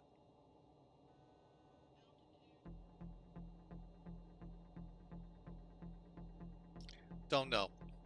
Anyway, folks, we're on our way up to 39,000 feet. We'll kind of keep an eyeball on it, make sure we level off right. Again, I'm running a little.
So I'm really a little confused on this airplane, but hey, what's new? All right.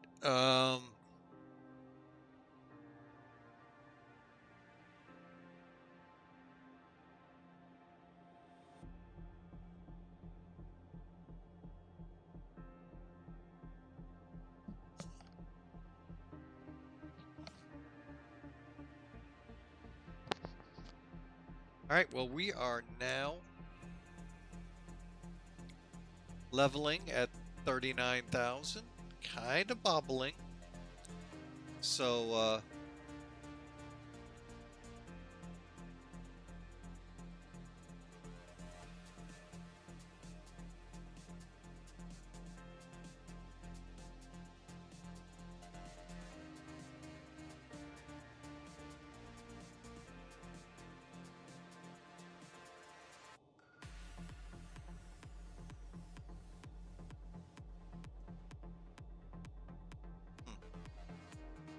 this shows us here at 37, even though we've changed up.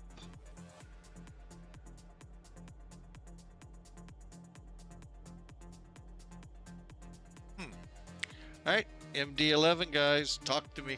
Love to hear in the comments or right here in the chat if you're live with us.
All right, folks, we got about 20 or so minutes here, and then we'll get into the arrival brief. So I'll let y'all enjoy the music, and we'll get into that arrival brief here in about 20-25 minutes. I'm still trying to ponder this whole thing with the auto flight. So, again, question, if you all know how or what this step climbing feature is and how to use it, sure love to know, because I know the 777 back in the PMDG days I flew it on FSX, automatically stepped climbed, whether you had it set or not. Uh, so just curious how that works here and rotate in the MD11 world. All right, folks, we'll just kind of kick back and relax. About 20 minutes from now, we'll be back with you, and we'll start in on talking about how we're going to get into Indianapolis. See you then.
All right, folks.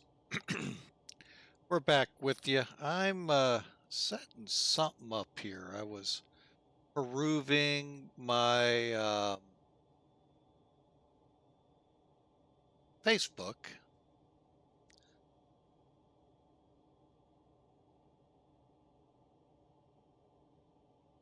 Not certain why something's not coming up. All right, let me see.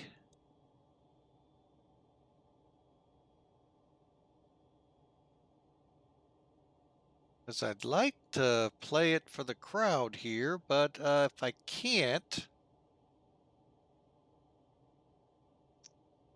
may not be able to. I don't see a YouTube feed off of it, nor do I see...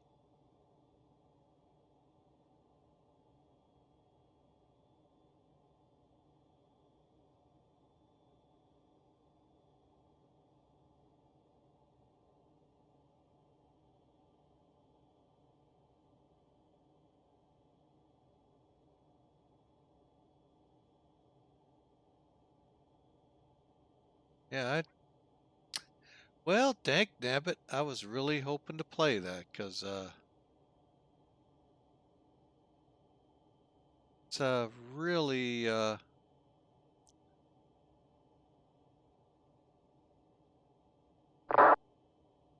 interesting reel that they have here, and I'm not sure why it won't.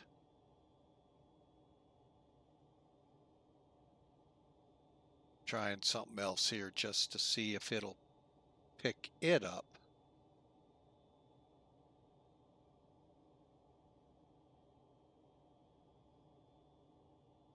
Huh. Oh well, you know.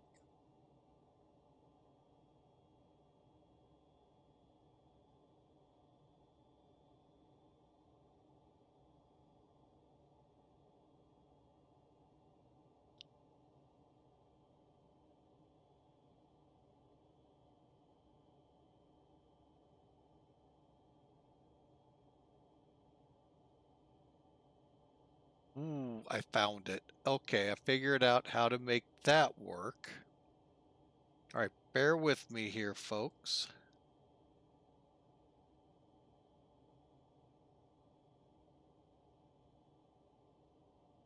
Now I just got to figure out where the rewind is.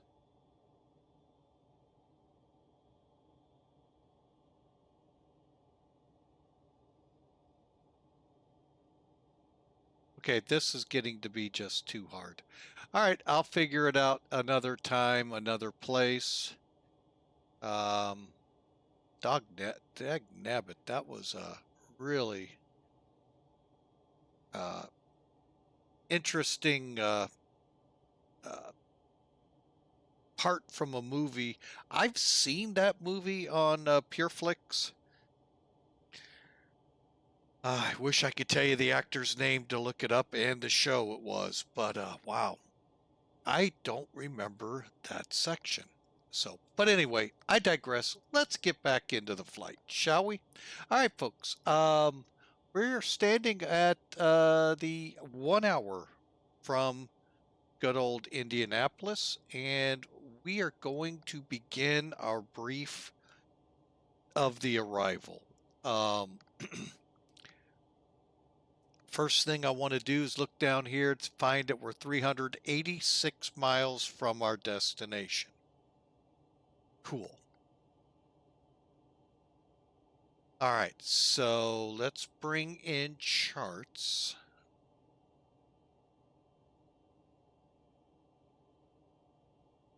The reason we're not using Sim Toolkit, it takes up so much space and repositioning everything is difficult. So we'll just use charts in the way that it's set up for. So if I accidentally leave it, you'll all still be able to see us landing. All right, so as we look at charts here, you can see where we are. We just passed Kilo Kilo 45 Charlie en route to Kilo Kilo 51 Tank India, sorry. And then from there, folks, I'm lost up here, to Wyndham, and the start of our arrival, the Smokey to arrival. That's right, Smokey, Smuke. All right, so here we go, folks. Wyndham. First off, you know what? I always do this and forget. First, the big thing we ought to do, just get you some weather in the chat box.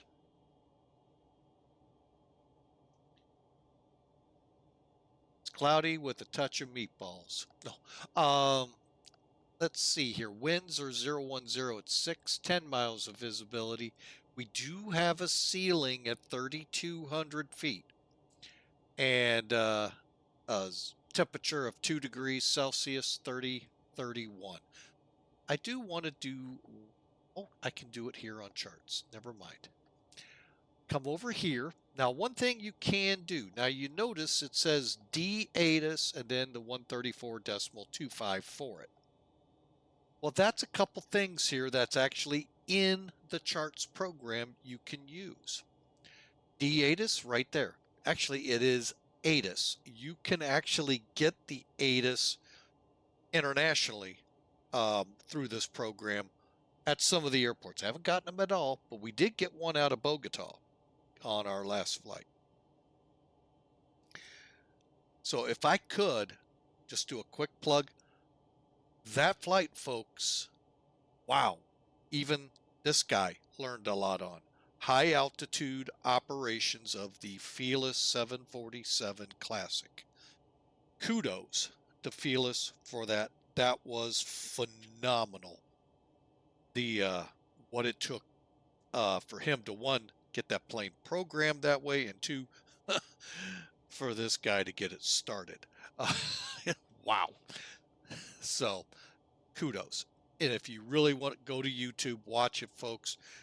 Oh my gosh, that was really, I was internally starting to get a little mad at it, but I'm glad we stuck with it and got it started.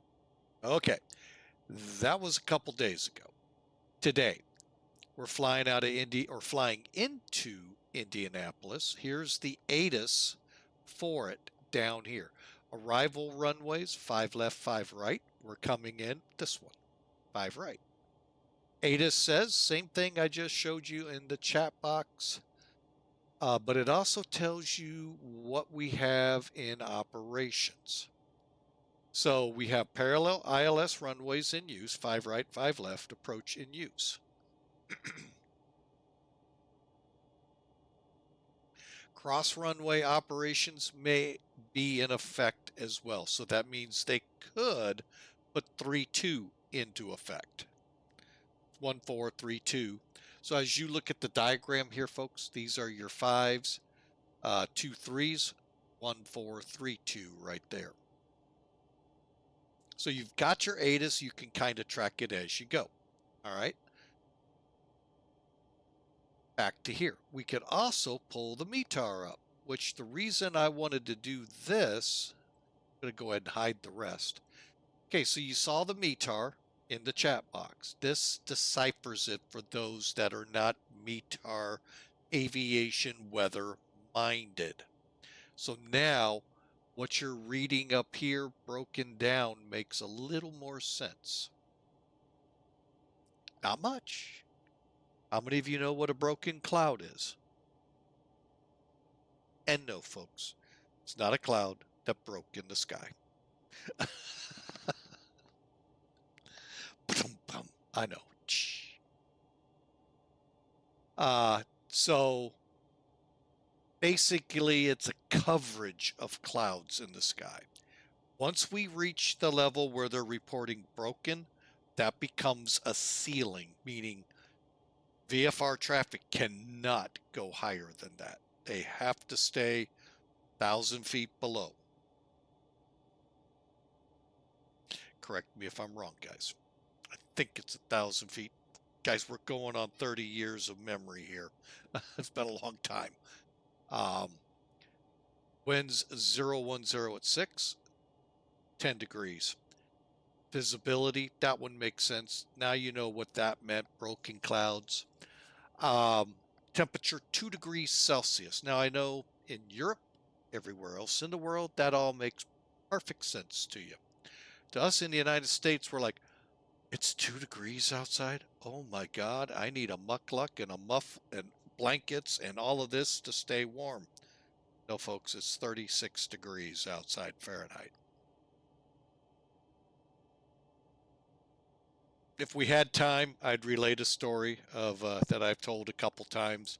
We had an exchange student from Austria. I'm going to leave it there. It was quite hilarious, that conversation. But anyway, I know that doesn't make sense to y'all. But -6 degrees Celsius on the dew point. Now that's starting to get a little chilly, 21 degrees Fahrenheit.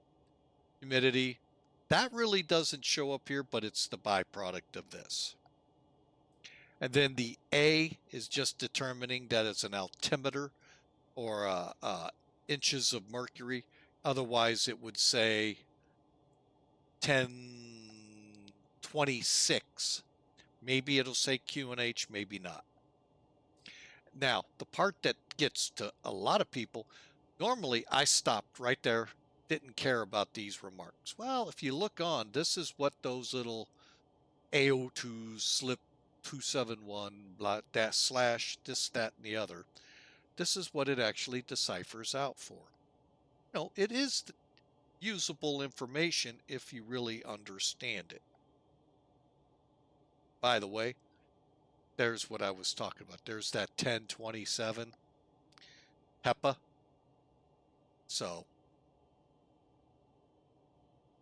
all right, so there you go. I just wanted to dive into that real quick. All right, so let's get into it. So we know we got a D-ATIS Airport 796, 18,000 foot. That's a duh in the North American continent for transition levels. Doesn't change, folks. The European continent, whew, boy, does it change. It could change cross town. No, that's tongue-in-cheek, folks. Cross city? No. You could literally take off from Frankfurt under one transition level, land in Cologne. There could be a different one. So you really got to pay attention to your ATIS on that because they will tell you that. Meet in the ATIS. Then your requirements. We're coming in, like I said, 5 right. So first off, we got to go from racer to smook. So we got to get to racer first. We'll get to that in a second. And then to fire. From fire, we then take it to Wesley, to double I, double or triple U, or the RNIP, ILS 4-5 right. Okay. Lot there, folks. Wow. And some interesting charts down here. Here's your runway transitions and all. So what were we started? We started at Racer, but we're coming from WIDAM. So it's WIDAM to Pan Am. I'm calling it Pan Am, P-A-A-A-M. Philippi, ATOT to Racer. ATOT, we got to be between 24,000, 26,000. Racer between 19,000 and 12,000. Then we work our way to fire. Along the way from Racer, we're going to pass Smokey and then fire. And then we're going to come into Wesley at or above 6,000 feet, track it to double I, triple U. That'll be the reason we're landing on there instead of the longer runway. FedEx, you basically are going to dump right into them. And that's at or above 5,000 feet, 210 knots. Key word, at. If you can't tell ATC, if you don't want to understand what the word at means, JetBlue versus New York approach. YouTube video. Watch it. Listen to it actually, because it's just voice. Yeah. And that was New York approach being pretty cool. Not VATSIM. That one's real world, folks.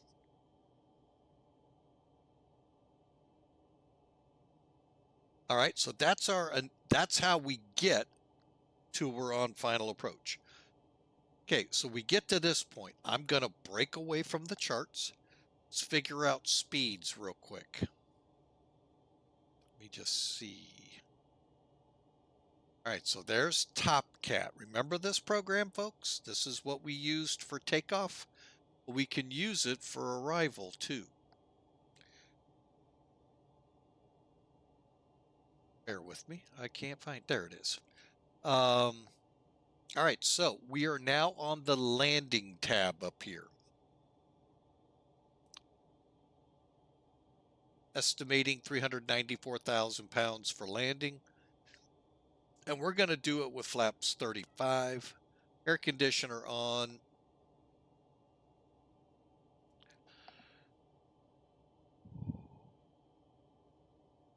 I'm going to have anti-ice on.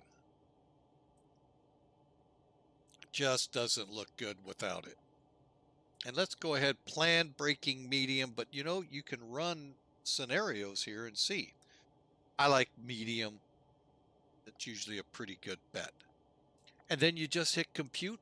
Voila, it does it. So right now, we're planning an approach speed 152, landing VREF 147.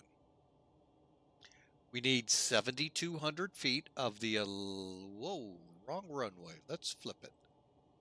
10,000 foot runway. Now let's get it right. All right, same numbers, 152 for approach, 147 for landing. Still need, let's just call it 7,000 feet. Distance required. We'll actually use 5,700, leaving us 4,300. Yeah, I guess that adds up. So that's our speeds. All right, so we know 152. So now let's go back to charts and let's look at our arrival. Let's plan the lowest one, which I have here is the ILS localizer for 5 right. I can step this up to the Cat 1, which really is very little difference, other than RA of 163, 941. We'll go back to what everyone's used to. Now I'm going to blow it up to help you all be able to see it.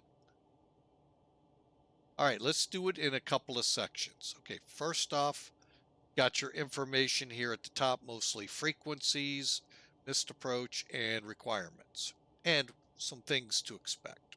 Okay. Again, our frequencies across the top, all the way from D-ATIS, from approach, tower, ground. We want to make sure 111.5 gets put into the RadNav and a heading of 050. Okay, when it comes up, we need to make sure we hear India, Oscar, Quebec, Victor. And the chart eloquently tells us what that is in Morse code, because that's how you're going to hear it. We will not be doing that. But that's how you would verify you actually have the right one. Okay, now at hoops, we are to be at 2,100 feet and on the glide path, folks. And really, at this point, 5 miles out, we should be fully configured, ready to land. So we're slowed. We're in full configuration for landing. At 2,100 feet, we should be out of the clouds. And we theoretically should see the runway. But we're good all the way down to 200-foot AGL, which translates to 991 feet above sea level. All right, airports, again, the elevations, missed approach, directions. All right, so here we go. We're coming in at IIU, 15-mile final. Got to good bet we'll probably intercept this along the way in, but we plan to intercept by here. Figured, begotten, hoops. Okay, by hoops, again, I told you, call it 5 miles, it's 5.8. We should be fully configured on the glide slope and slowed, especially if we're still in the clouds. And then there's our missed approach to Osmo.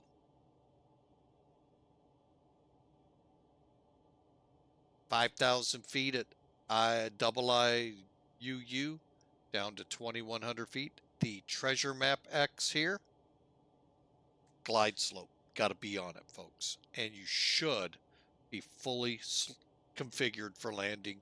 Not saying stable yet. I mean, you may still wobble a bit, but that within a half mile, you should be fully, in place for the landing.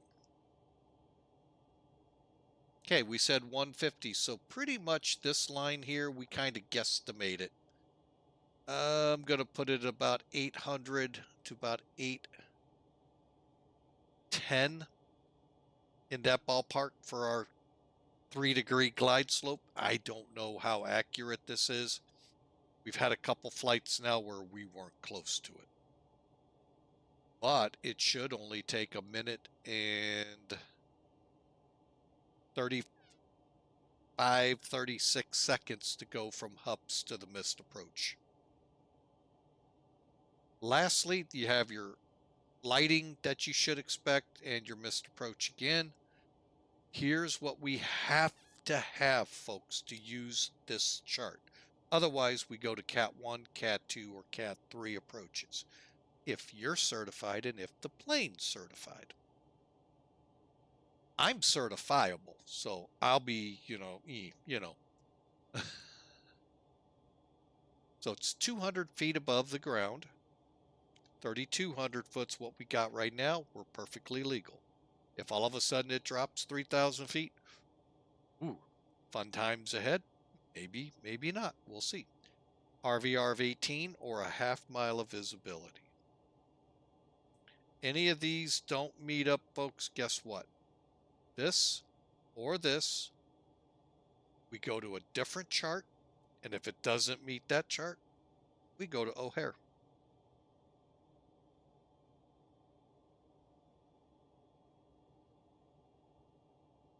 That's in the real world, folks. In Flying with Mike's world, we're going to go to the ground. No, I mean, but anyway, folks, that's the arrival. All right, now top of descent stands at 214 miles out. Let's go through the charts and make sure we're programmed up right. WIDAM, PAA-AM, OLIP, Etot, Racer. That all looks good into there. Altitude restrictions are well within. Yep. Smoke, and then fire, and then what do we got? Leslie. Above 6, above 5, be getting down to 21. Okay, everything looks good, folks, on the charting.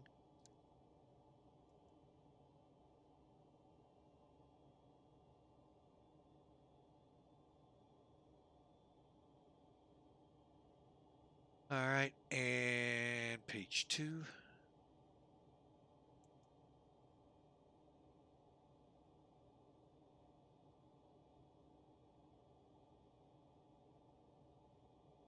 And we're estimating 22,000 pounds of fuel on the ground.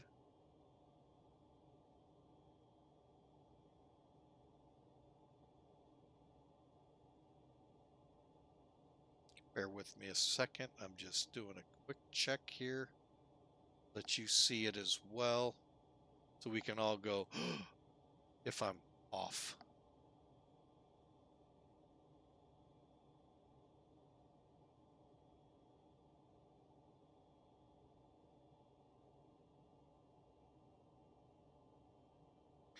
Top of descent's going to be laying right up in here. All right. sim brief.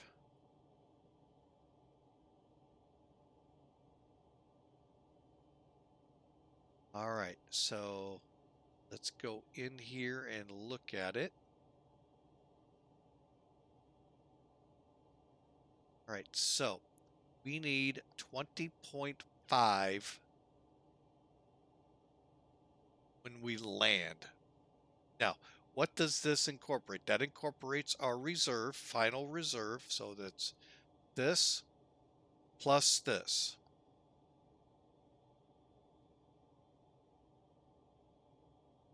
So 20.5.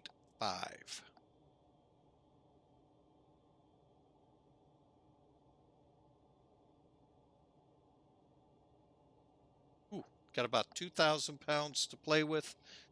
That is not a lot of fuel, folks. So we'll bring her in and do our thing. And if we can't land it, we'll determine if we're able to just do a quick round the pattern and in, or if we have to go to O'Hare.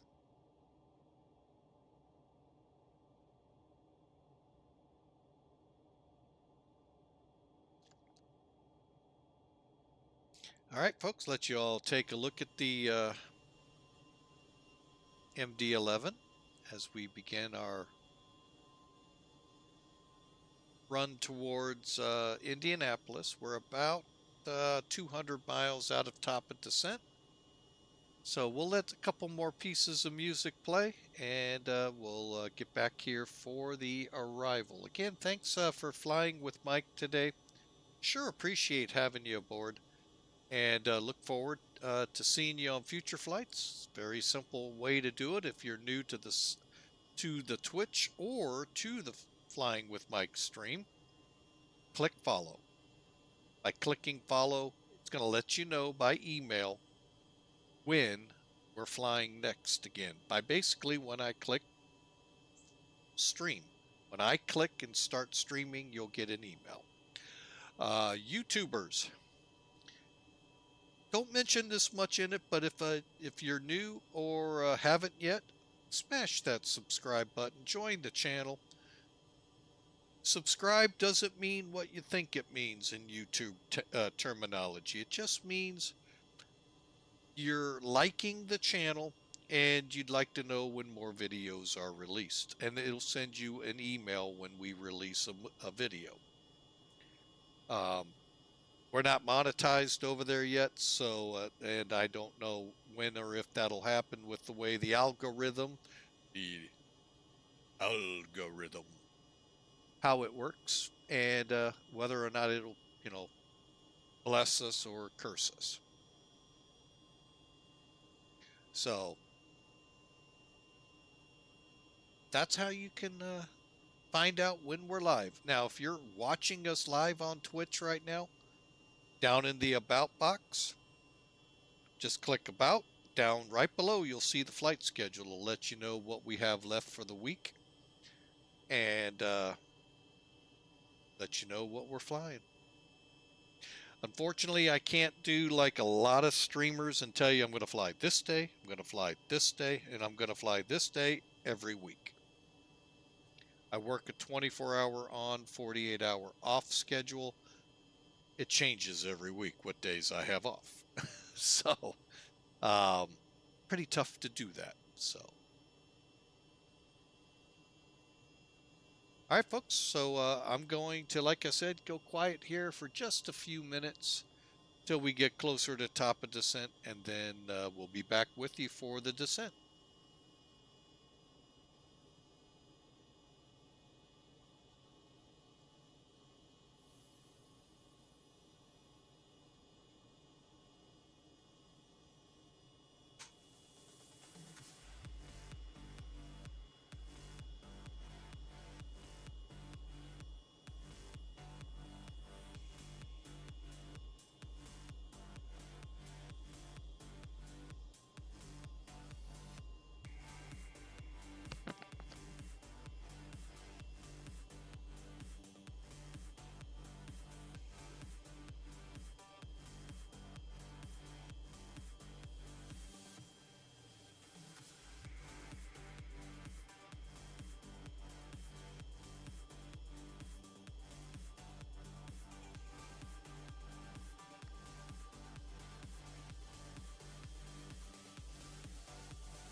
All right, folks, we're close enough. I think we'll start setting up. Well, we're 118 miles out. We'll let the music roll for a little longer.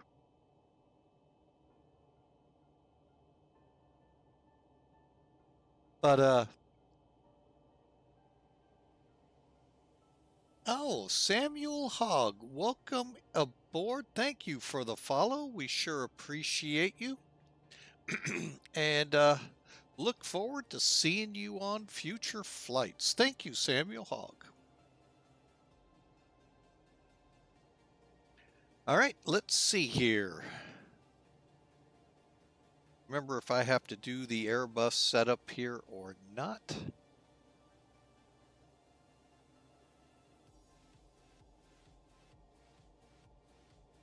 KV Ref 146 151 here, so we'll go with what the airplane tells us.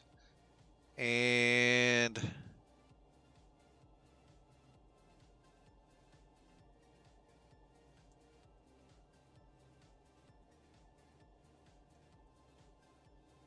okay, so everything looks good there.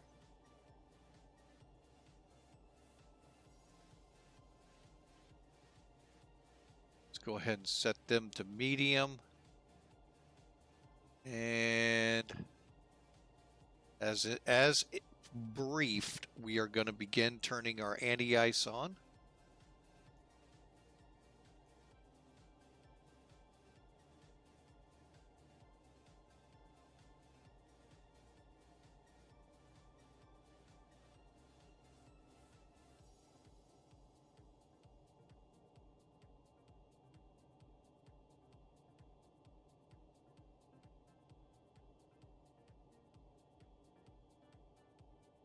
All right, we are ready for top of descent. We're actually now seeing it right here on the nav display.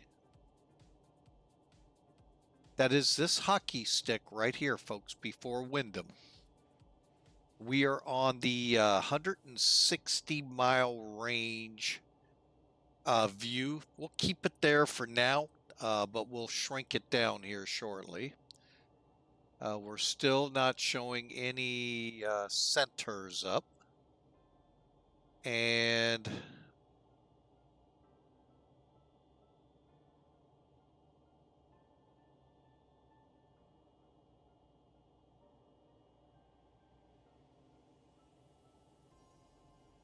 look up, folks, in St. Louis. There's an MD11 about to fly overhead.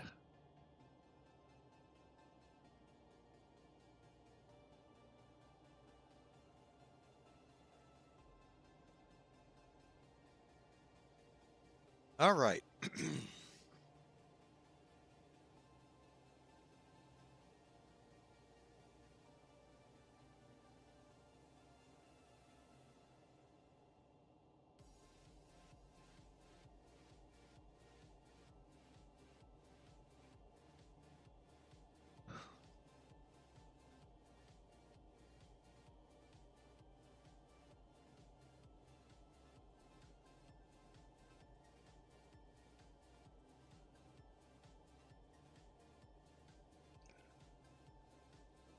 26 miles from St. Louis, VOR.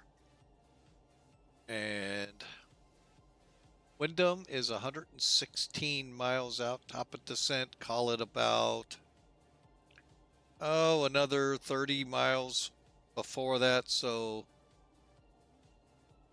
should say somewhere in the neighborhood of 70. Oh, we're not on the perf page. 80 miles out. All right, folks, here we go. All right, so landing data has been inputted. Windshield ice on. Descent limit will be set here shortly. Basically, as I remember looking at our charting, we do not have any sort of mandated altitudes along the way. We have a range, but nothing like 10,000. You know, it's a range in betweens. So that's good. We're looking at, I'm going to plan 6,000 at Wesley, drop down to 5,000, and then 2,100 feet to bring it in.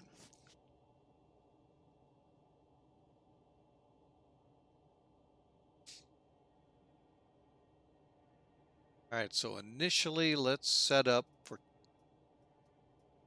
10,000, which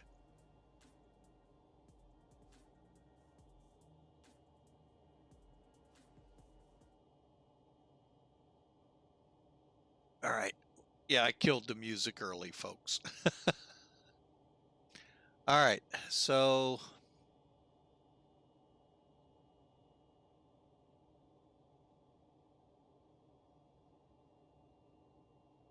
as the way we're going, I'm thinking fire maybe before it, maybe smoke, where we'll be at 10,000 feet, and then I'm going to push us on down to 6. I just want to get us slowed and then kind of work us down to 6 and 5 and so forth. So hopefully my game plan works. And looking out into the area, whole bunch of traffic below us there at Lambert. Don't see anything at altitude around us.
All right, just kind of taking a look at the landscape around us. All right.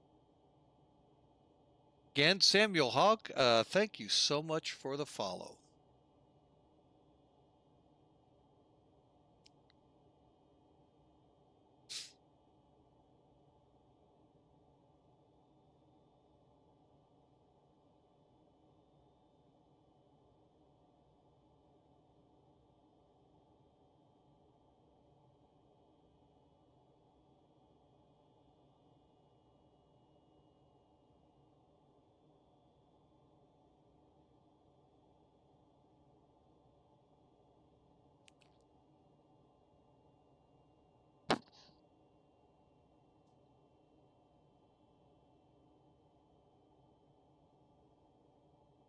All right, 43 miles.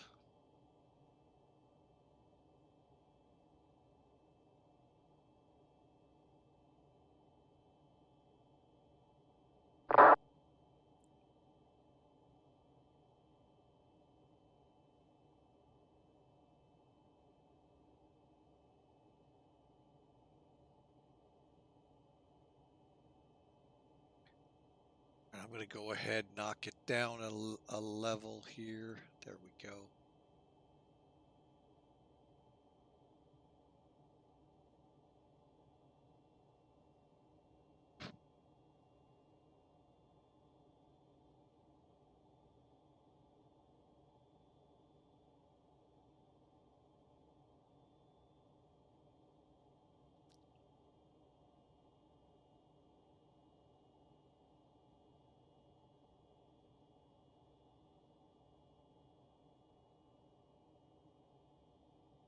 All right, I'm showing about 35 miles. About 20, I'm going to go ahead and start the descent.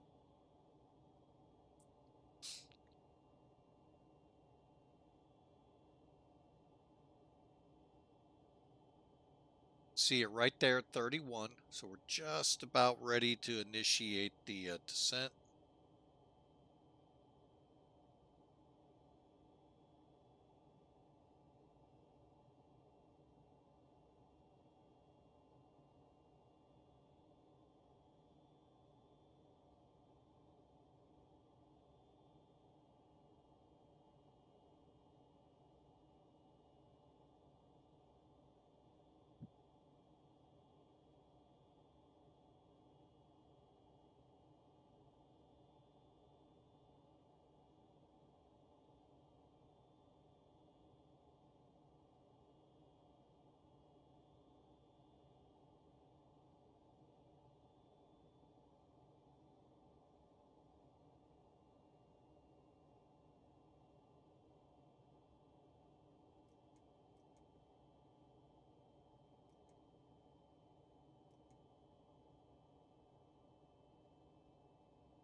All right, folks.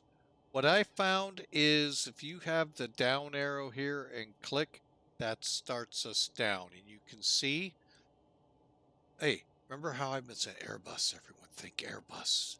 Subliminally think Airbus. Hey, look, there's a Boeing thing.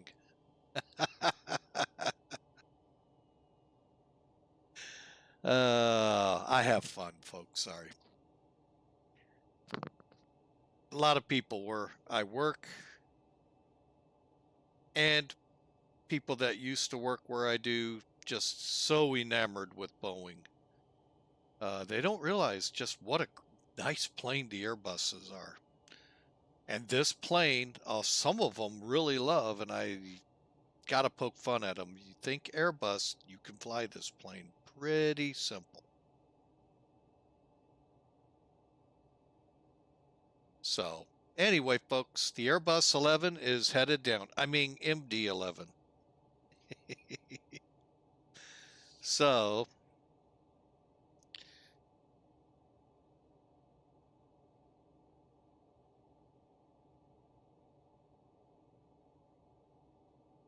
all right, so see what we have going on out there.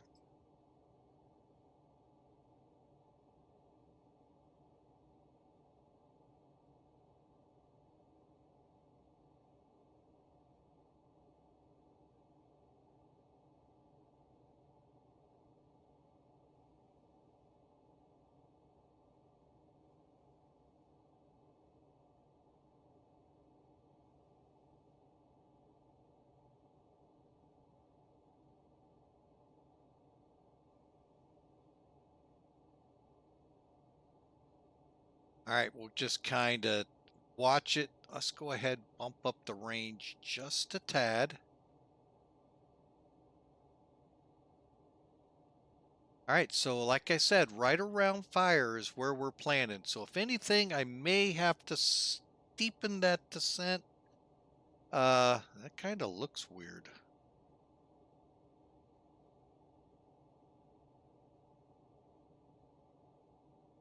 Nope, but that's our approach.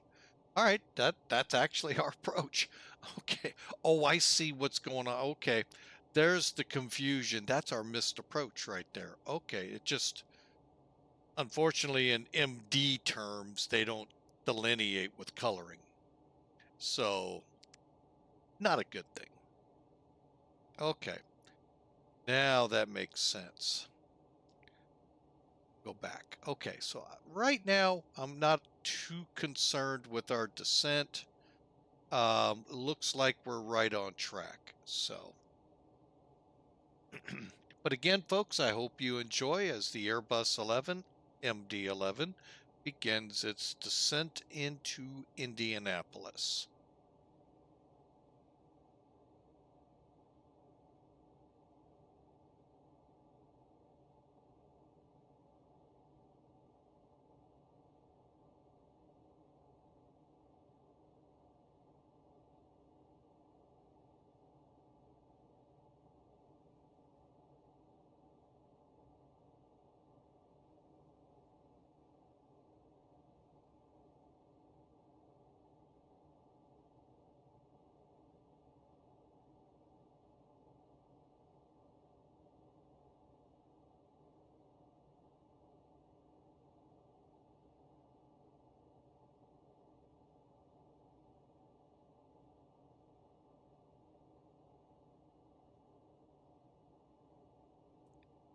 All right, again, descent checks are EAD and system status.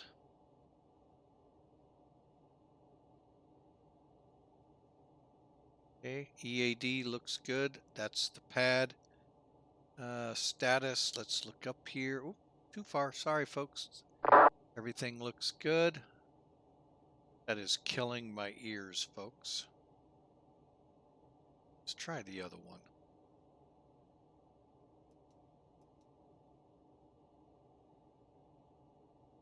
All right, everything's good.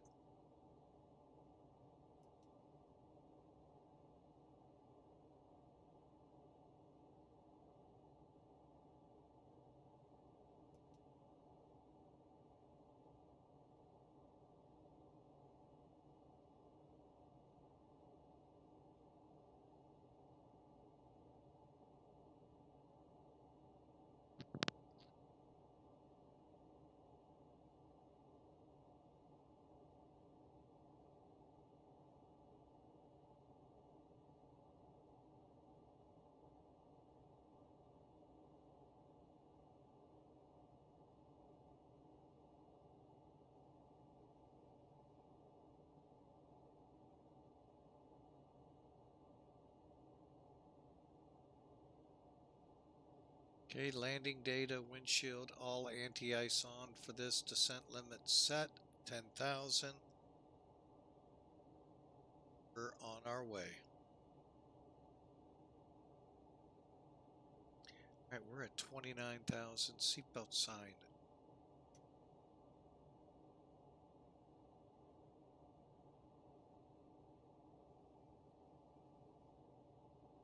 See wing lights.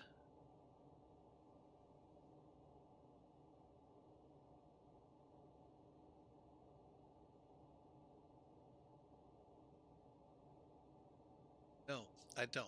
All right, just continue in, folks. Not that we need them in the daytime, but it'd been nice. But anyway, here we go. Starting to get into the high cloudiness here.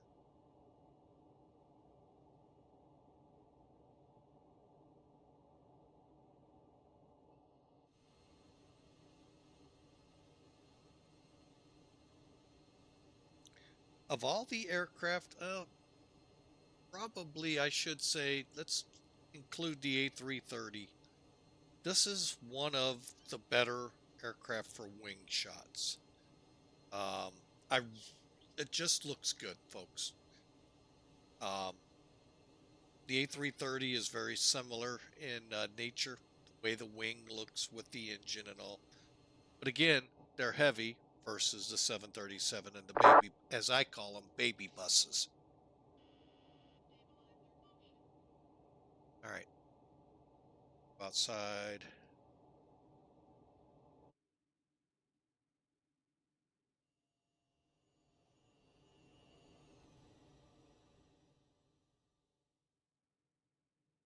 Oh, we got wiped out by the contrail, folks. Let's do that again.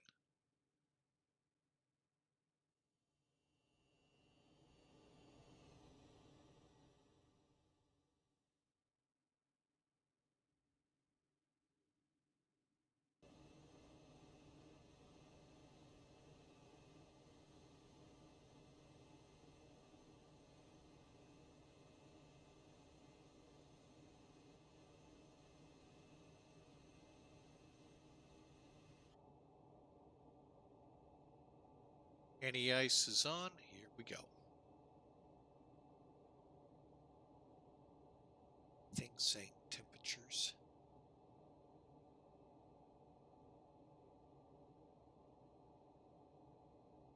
Thought that was something missing. All right, we're at the 80-mile range. I want to...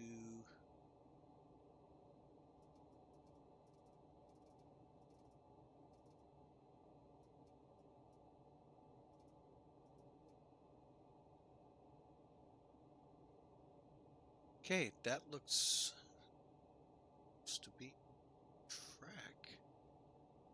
5,000. Okay. Doing airspeed.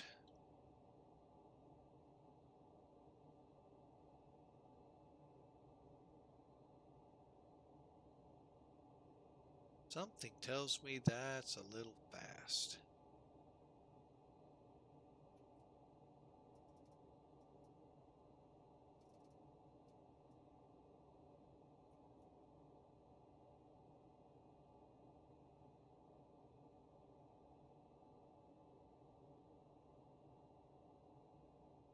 All right, remember, folks, hand arms it, arrows move it.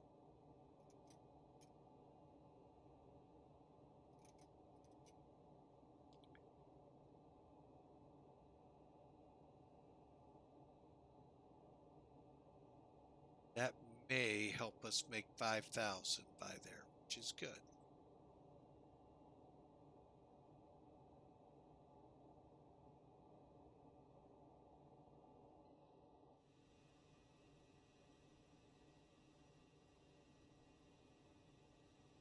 Again, I do like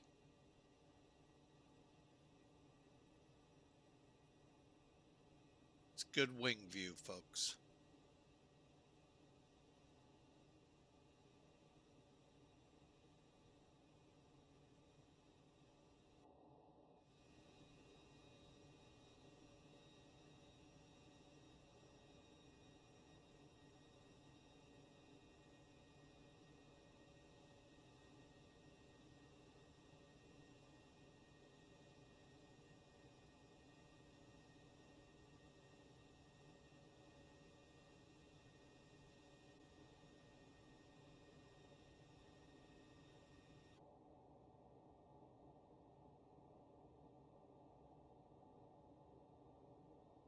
Hey, we've reached our speed.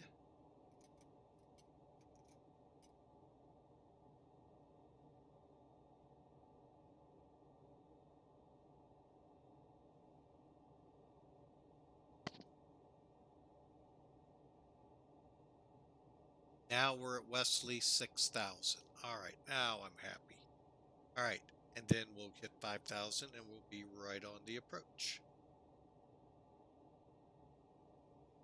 Rad nav. Not tuned in yet. Keep an eyeball.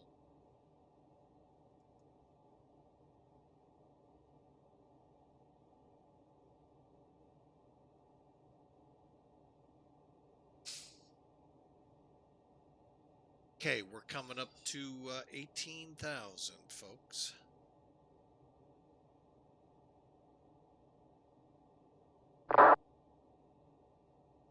That's loud.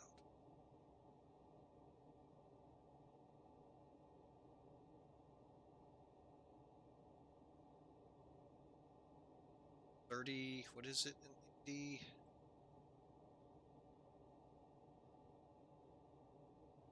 3032.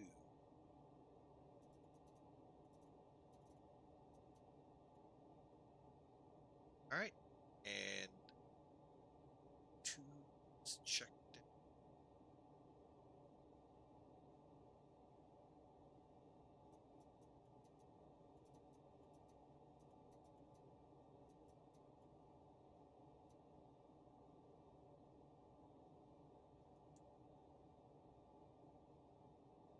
Okay, we're doing pretty good here, folks.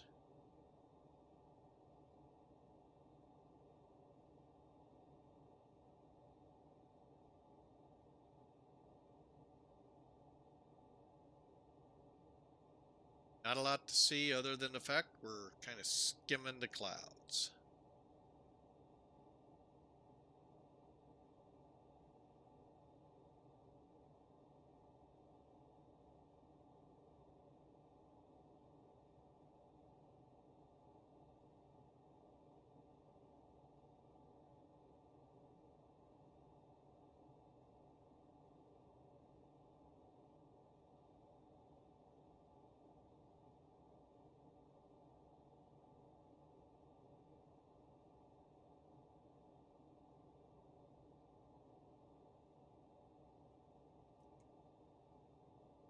There we go. All right, now we're at a better range.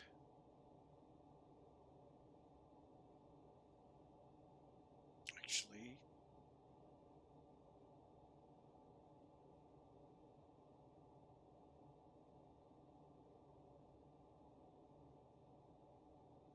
double check, nothing. Okay, it's good.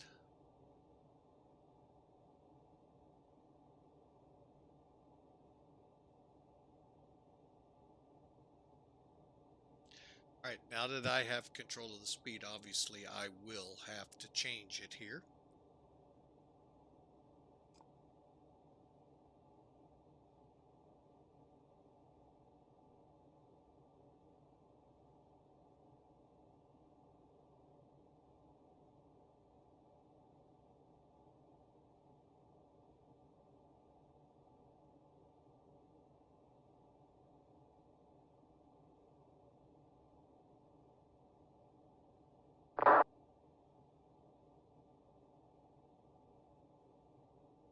Bear with me.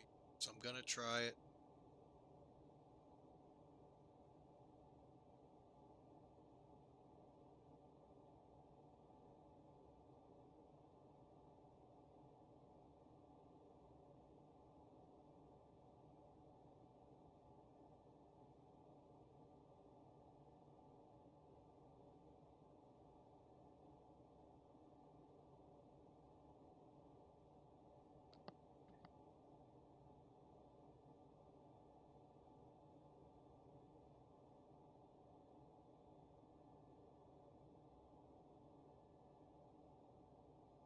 Okay, we are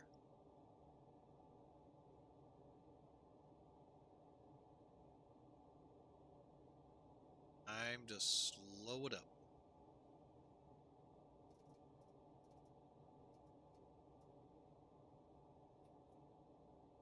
Again, the down arrow. Otherwise, if you click up, it's just going to hold it there. Okay, that didn't help.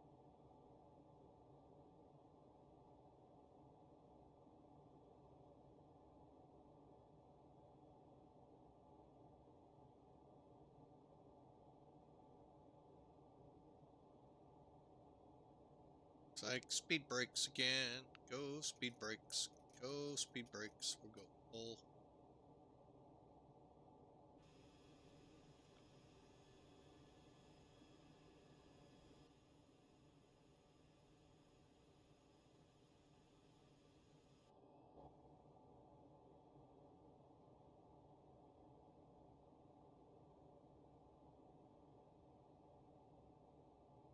Doesn't like that I have the auto brake on.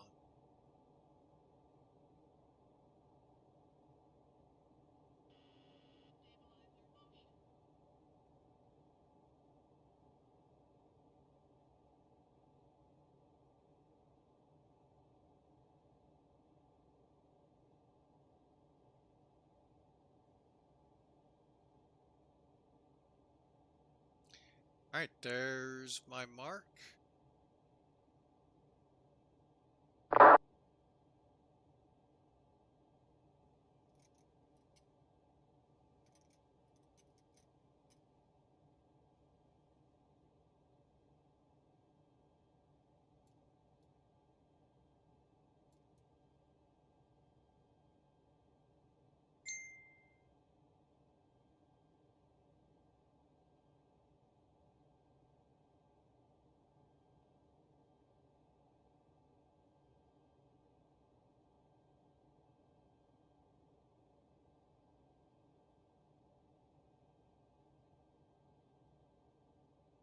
All right, folks, we are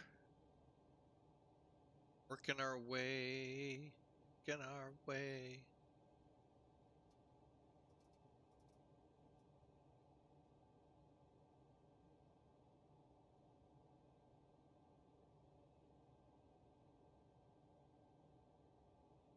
Okay, now when we get to Wesley, I'm going to slow us to 210 or 220 and begin getting us prepared for the approach. All right, see if we've got a rad net. All right, we said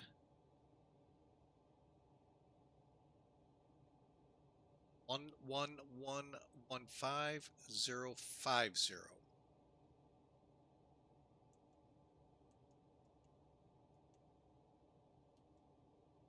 Going to go by the chart, folks. IOQV deal. About to make that turn.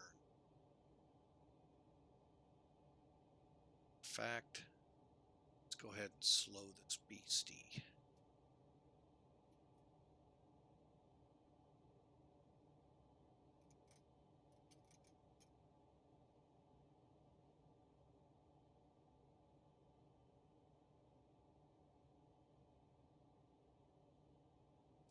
With that, there's the localizer, folks. 20-mile final.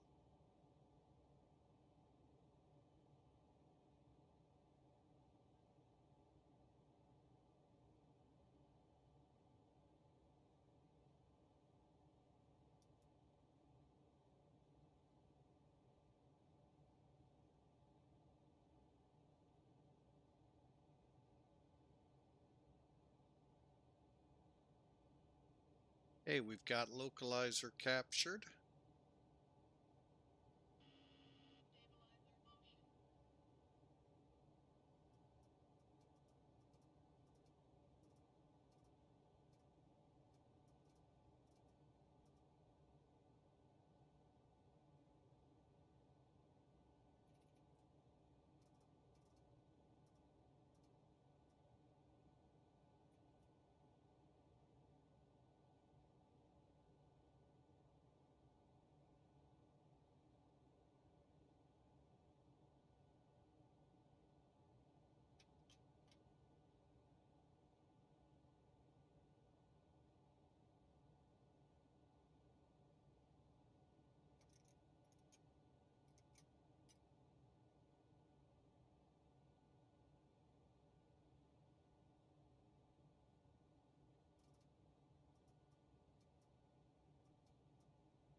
All right, we're about to go in, folks.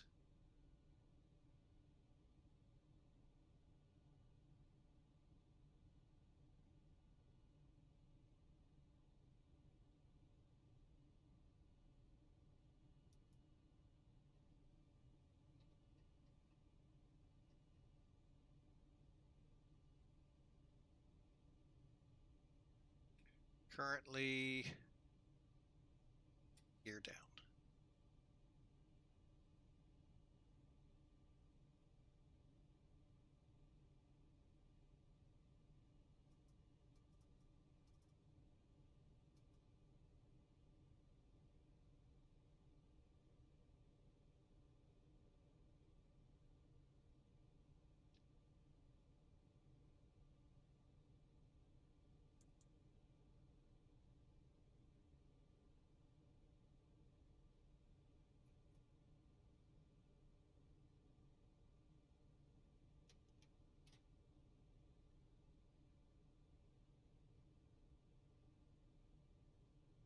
All right, we're coming out of the clouds a little bit.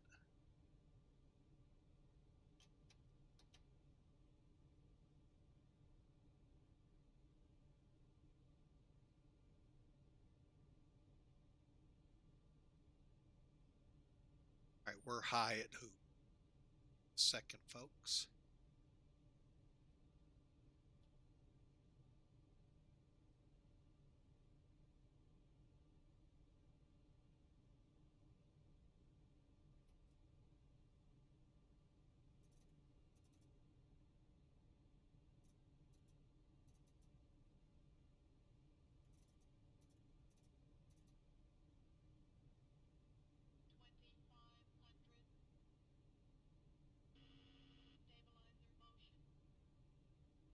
Want to make sure we're at the proper altitude, so we're going to do a quick 360 at hoop.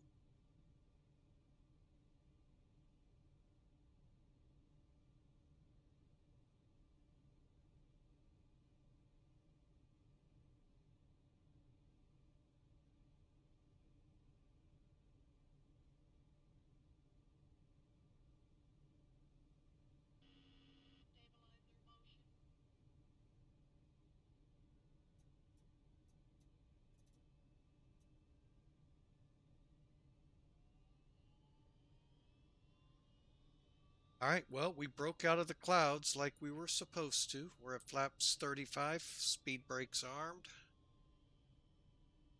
Brakes are medium.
Actually, I'm going to take over.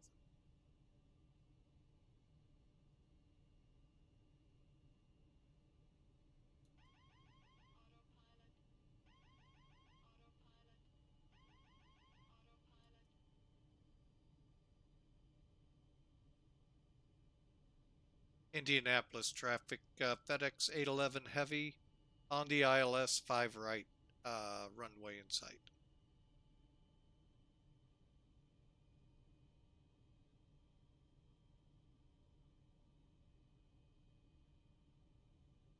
and I'm taking the throttles.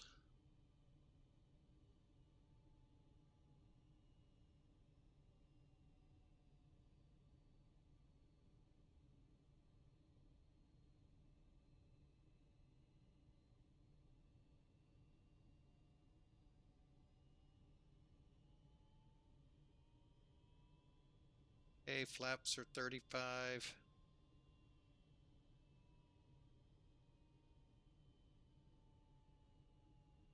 Speed good.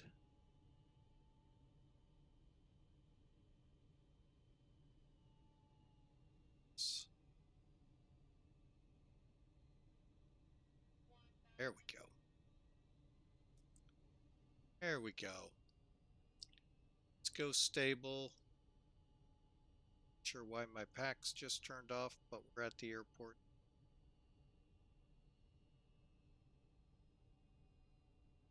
See how that stick gets in the way, folks?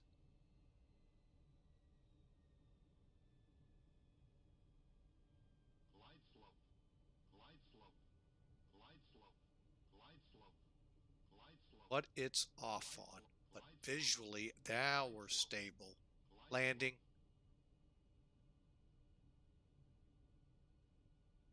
Why it does that on here?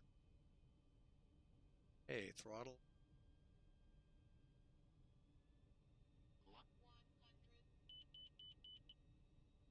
Landing.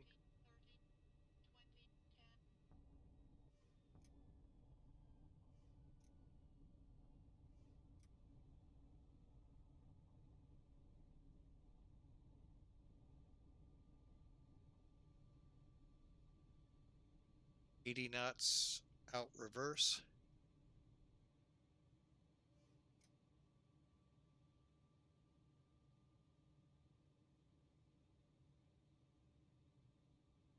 By the way, off to the right, folks, is FedEx.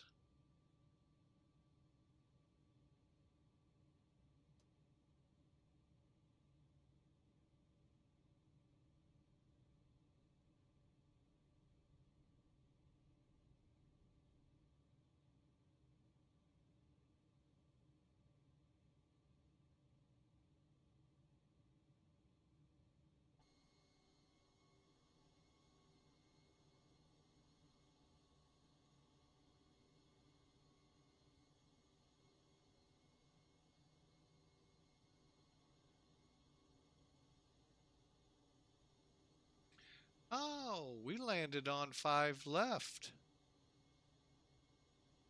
Shazbot.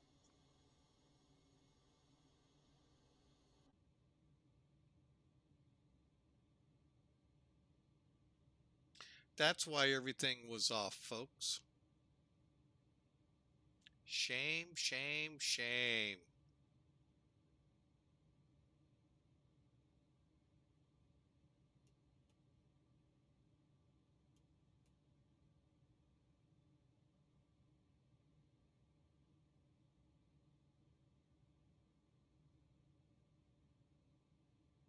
Indianapolis traffic, FedEx 811 off. Here's we landed on 5 left. We're off 5 left.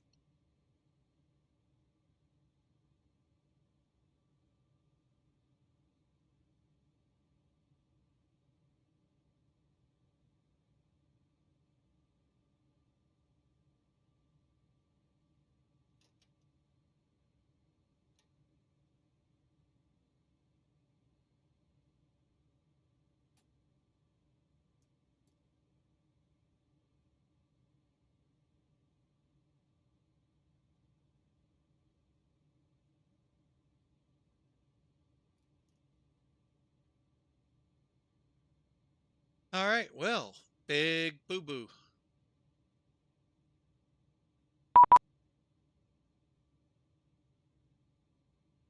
Really?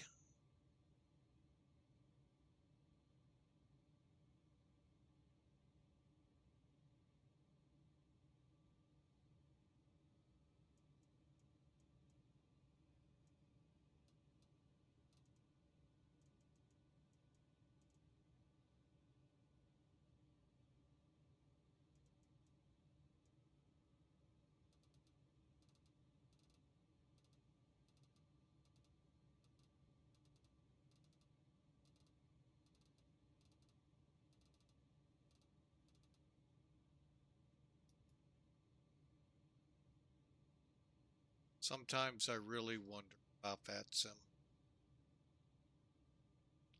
Indianapolis ground, FedEx 811 taxiing to FedEx.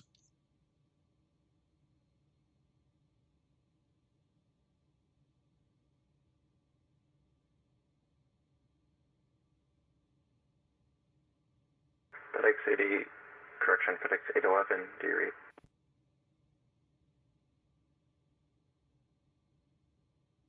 FedEx 811 copies, we're taxiing to FedEx.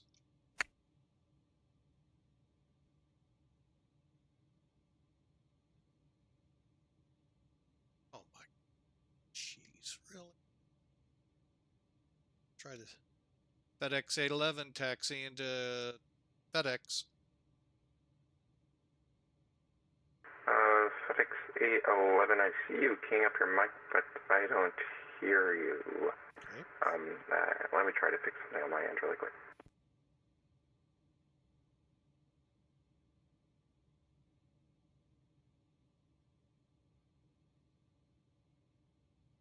Kinda silly.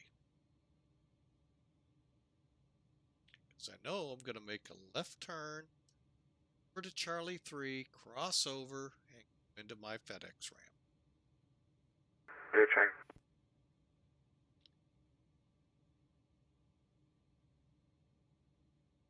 Dang it, you're going to make me put my parking brake on. I'm not going to. FedEx 811 with a radio check. 811, I read you February 5. Sorry for the trouble. I was having issues on my end with my mic. You can taxi to the ramp via Romeo Charlie, Trailer 3, Delta 3, hold short runway 2 left, true tree left on Charlie 3. Understand you want me to hold short Charlie 3 over to FedEx?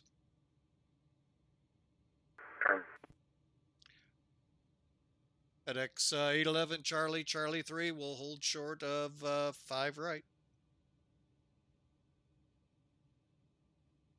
Kind of silly, there's nobody else here. But welcome to the world of VATSIM.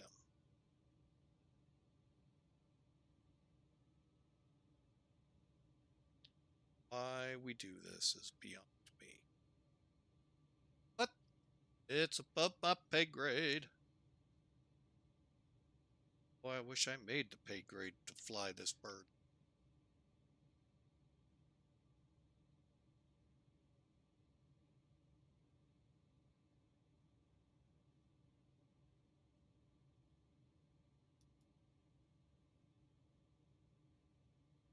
It's funny, a radar button saying it's on, but it's not displaying.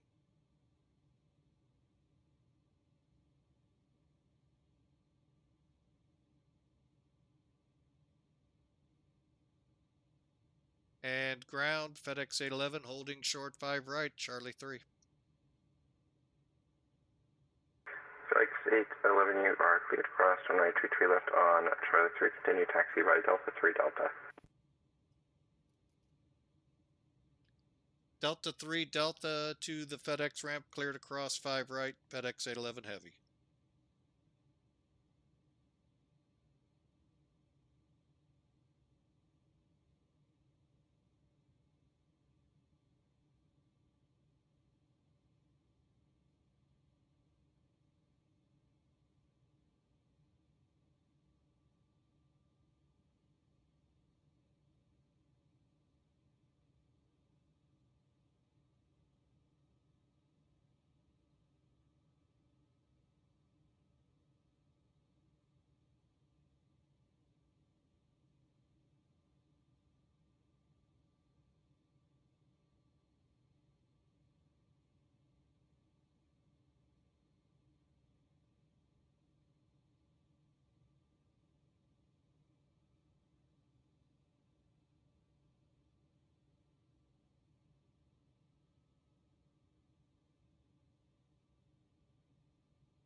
And ground FedEx 811 Heavy. We're in the stand at FedEx. Thanks for the ATC. You're welcome. Really weird. Kind of silly, but whatever.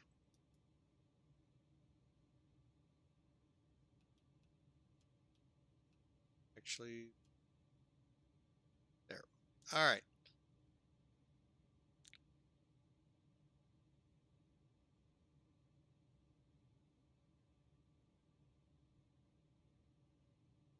All right, folks, let's get this bird shut down. Where are we here? Since I didn't get to do a lot of it after landing, spoilers, flaps, radar, auto brakes, tape trim. We need to be at 3 units.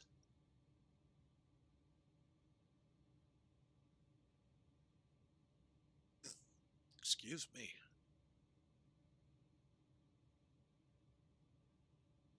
Oh, I know what it's saying. I know what it's saying now.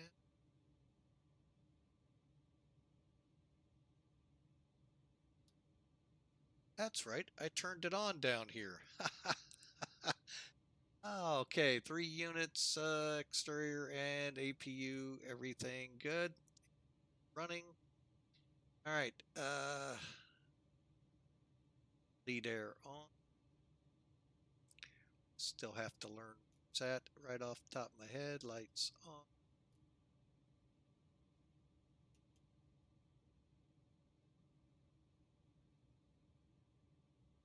All right, here we go, folks.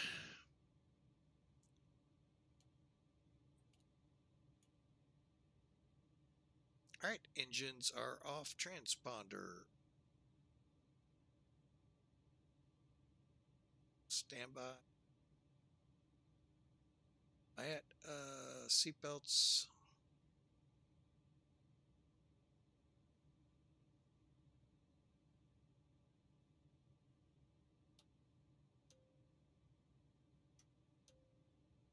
Okay, and IRS off.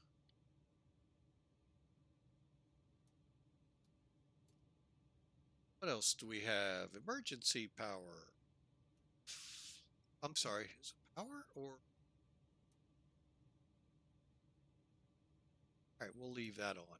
Okay, emergency lights unarmed. And we're good to go, folks. Let's see if we have any bad things that happen to the plane. We'll hit the status page.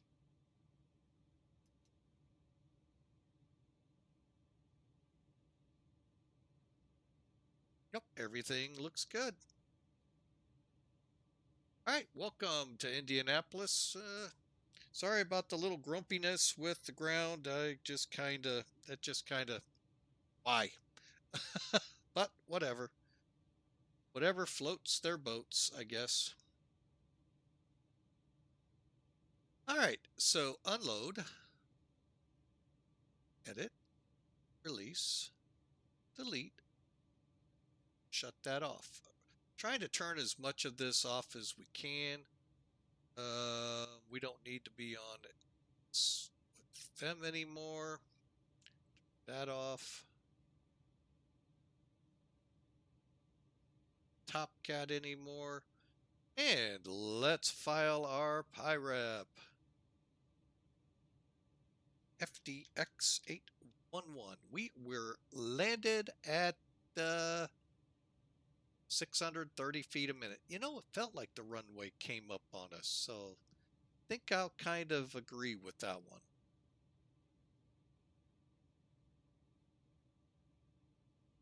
So, but let's take a look at it, shall we? Sim Toolkit disagrees. Sim Toolkit says, as you're about to see, maybe because I'm being slow, 363 feet a minute. And it filed our here, so we're good. All right, let's look at it, folks. Here's the way the route looked. I don't know. I'm sorry if I'm yelling, folks. I apologize. It feels that way in my ears, and I don't like that when I have that feeling. Anyway, we had a 3-hour flight, 1,292 miles traversed, 18,500 kilograms of fuel, Landed at 363 feet a minute at 1.62 Gs. Good thing is we pretty close to VREF. Not bad. I mean, right there, the metrics look pretty good. Now let's see where we landed on the wrong runway. Actually, we landed on the one that was flight planned, 5 left. Again, folks, I know what I did wrong. Now, I just mistook what I saw out there. I know, go around is what it's supposed to be. Go around, I know. 5 left, 11,200 foot runway. It only took 439 feet for us to land in. Not bad. Almost put it on the numbers. But look at that, folks. On the center line.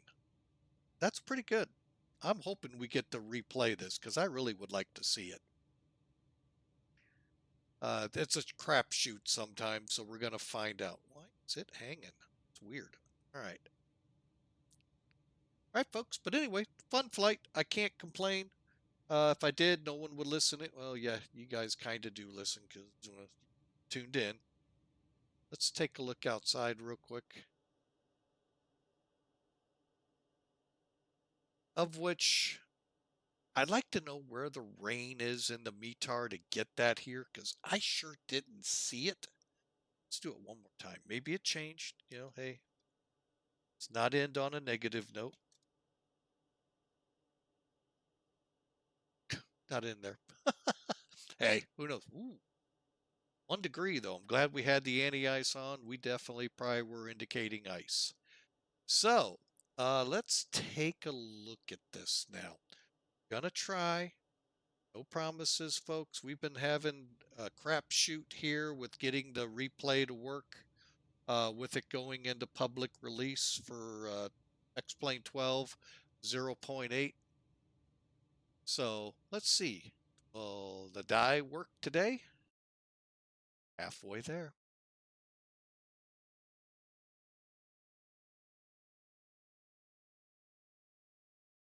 All right, we're going to start from here. I think this is a good, let me just take a look out there. Just take a look. Boy, don't that look mean. Trying to see where the, okay, perfect, perfect spot.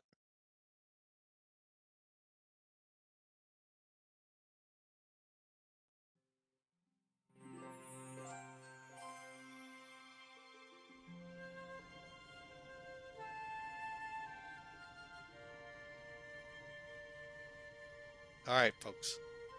Why are the speed brakes up? Oh, well. It's not even showing any power in the plane, so. All right. Do you see my mistake, folks? I mistook that for the taxiway, that for FedEx. There's my runway over there. That's how I got onto the wrong runway. That's why my glide slope never matched up. All right, let's continue in.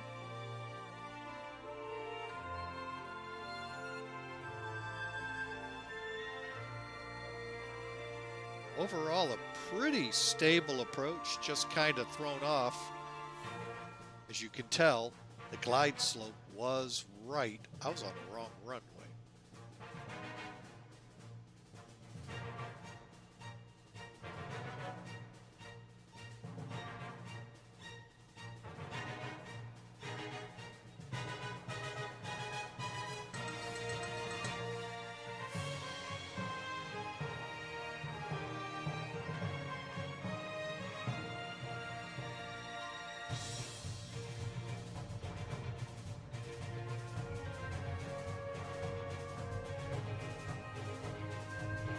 Okay, now that was confusing.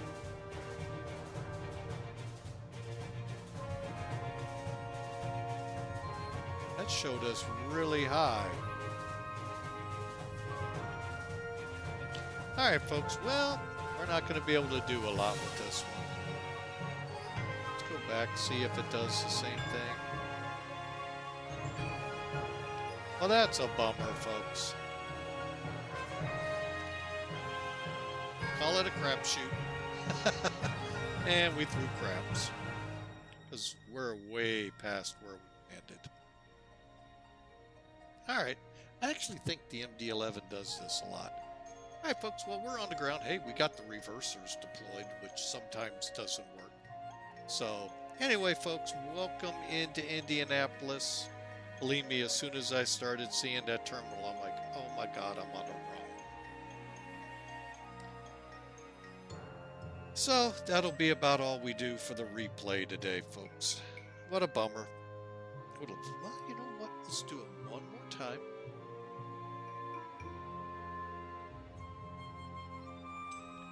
So curious.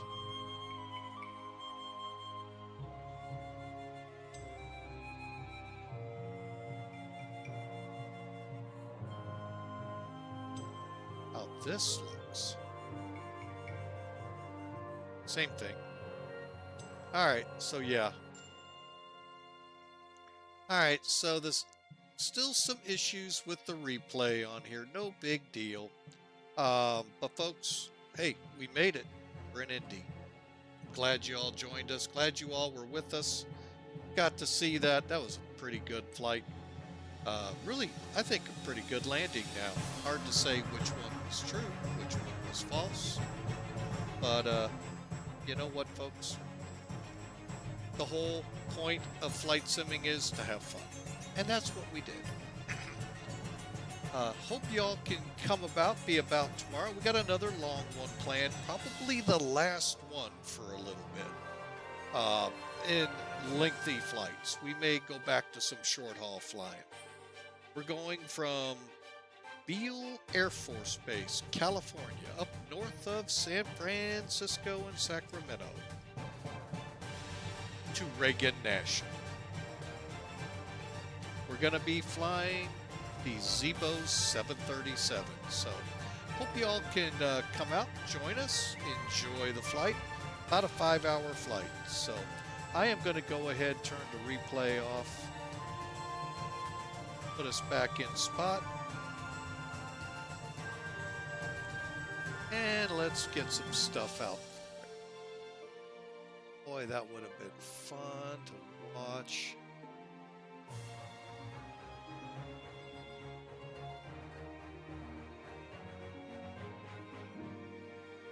All right, folks, there you have it. She is in Indianapolis. And you know what? Unlike Memphis, there is no hovering scenery. Oh, that always cracks me up in Memphis. All right, folks, hope you enjoyed the Rotate MD11 flight today. It was fun, had a blast. Folks, I want to play this or read this one more time to you because, you know, it really is a great message for the new year. And so bear with me. My hope for this year, 2024, for you. May this new year bring you closer to God and His Word. May you find peace and comfort in His promise. May you grow in your faith as you walk with Him, Jesus Christ. Folks, have a great 2024. Thanks for being a part. We will see you tomorrow. God bless. Have a great day. See you then.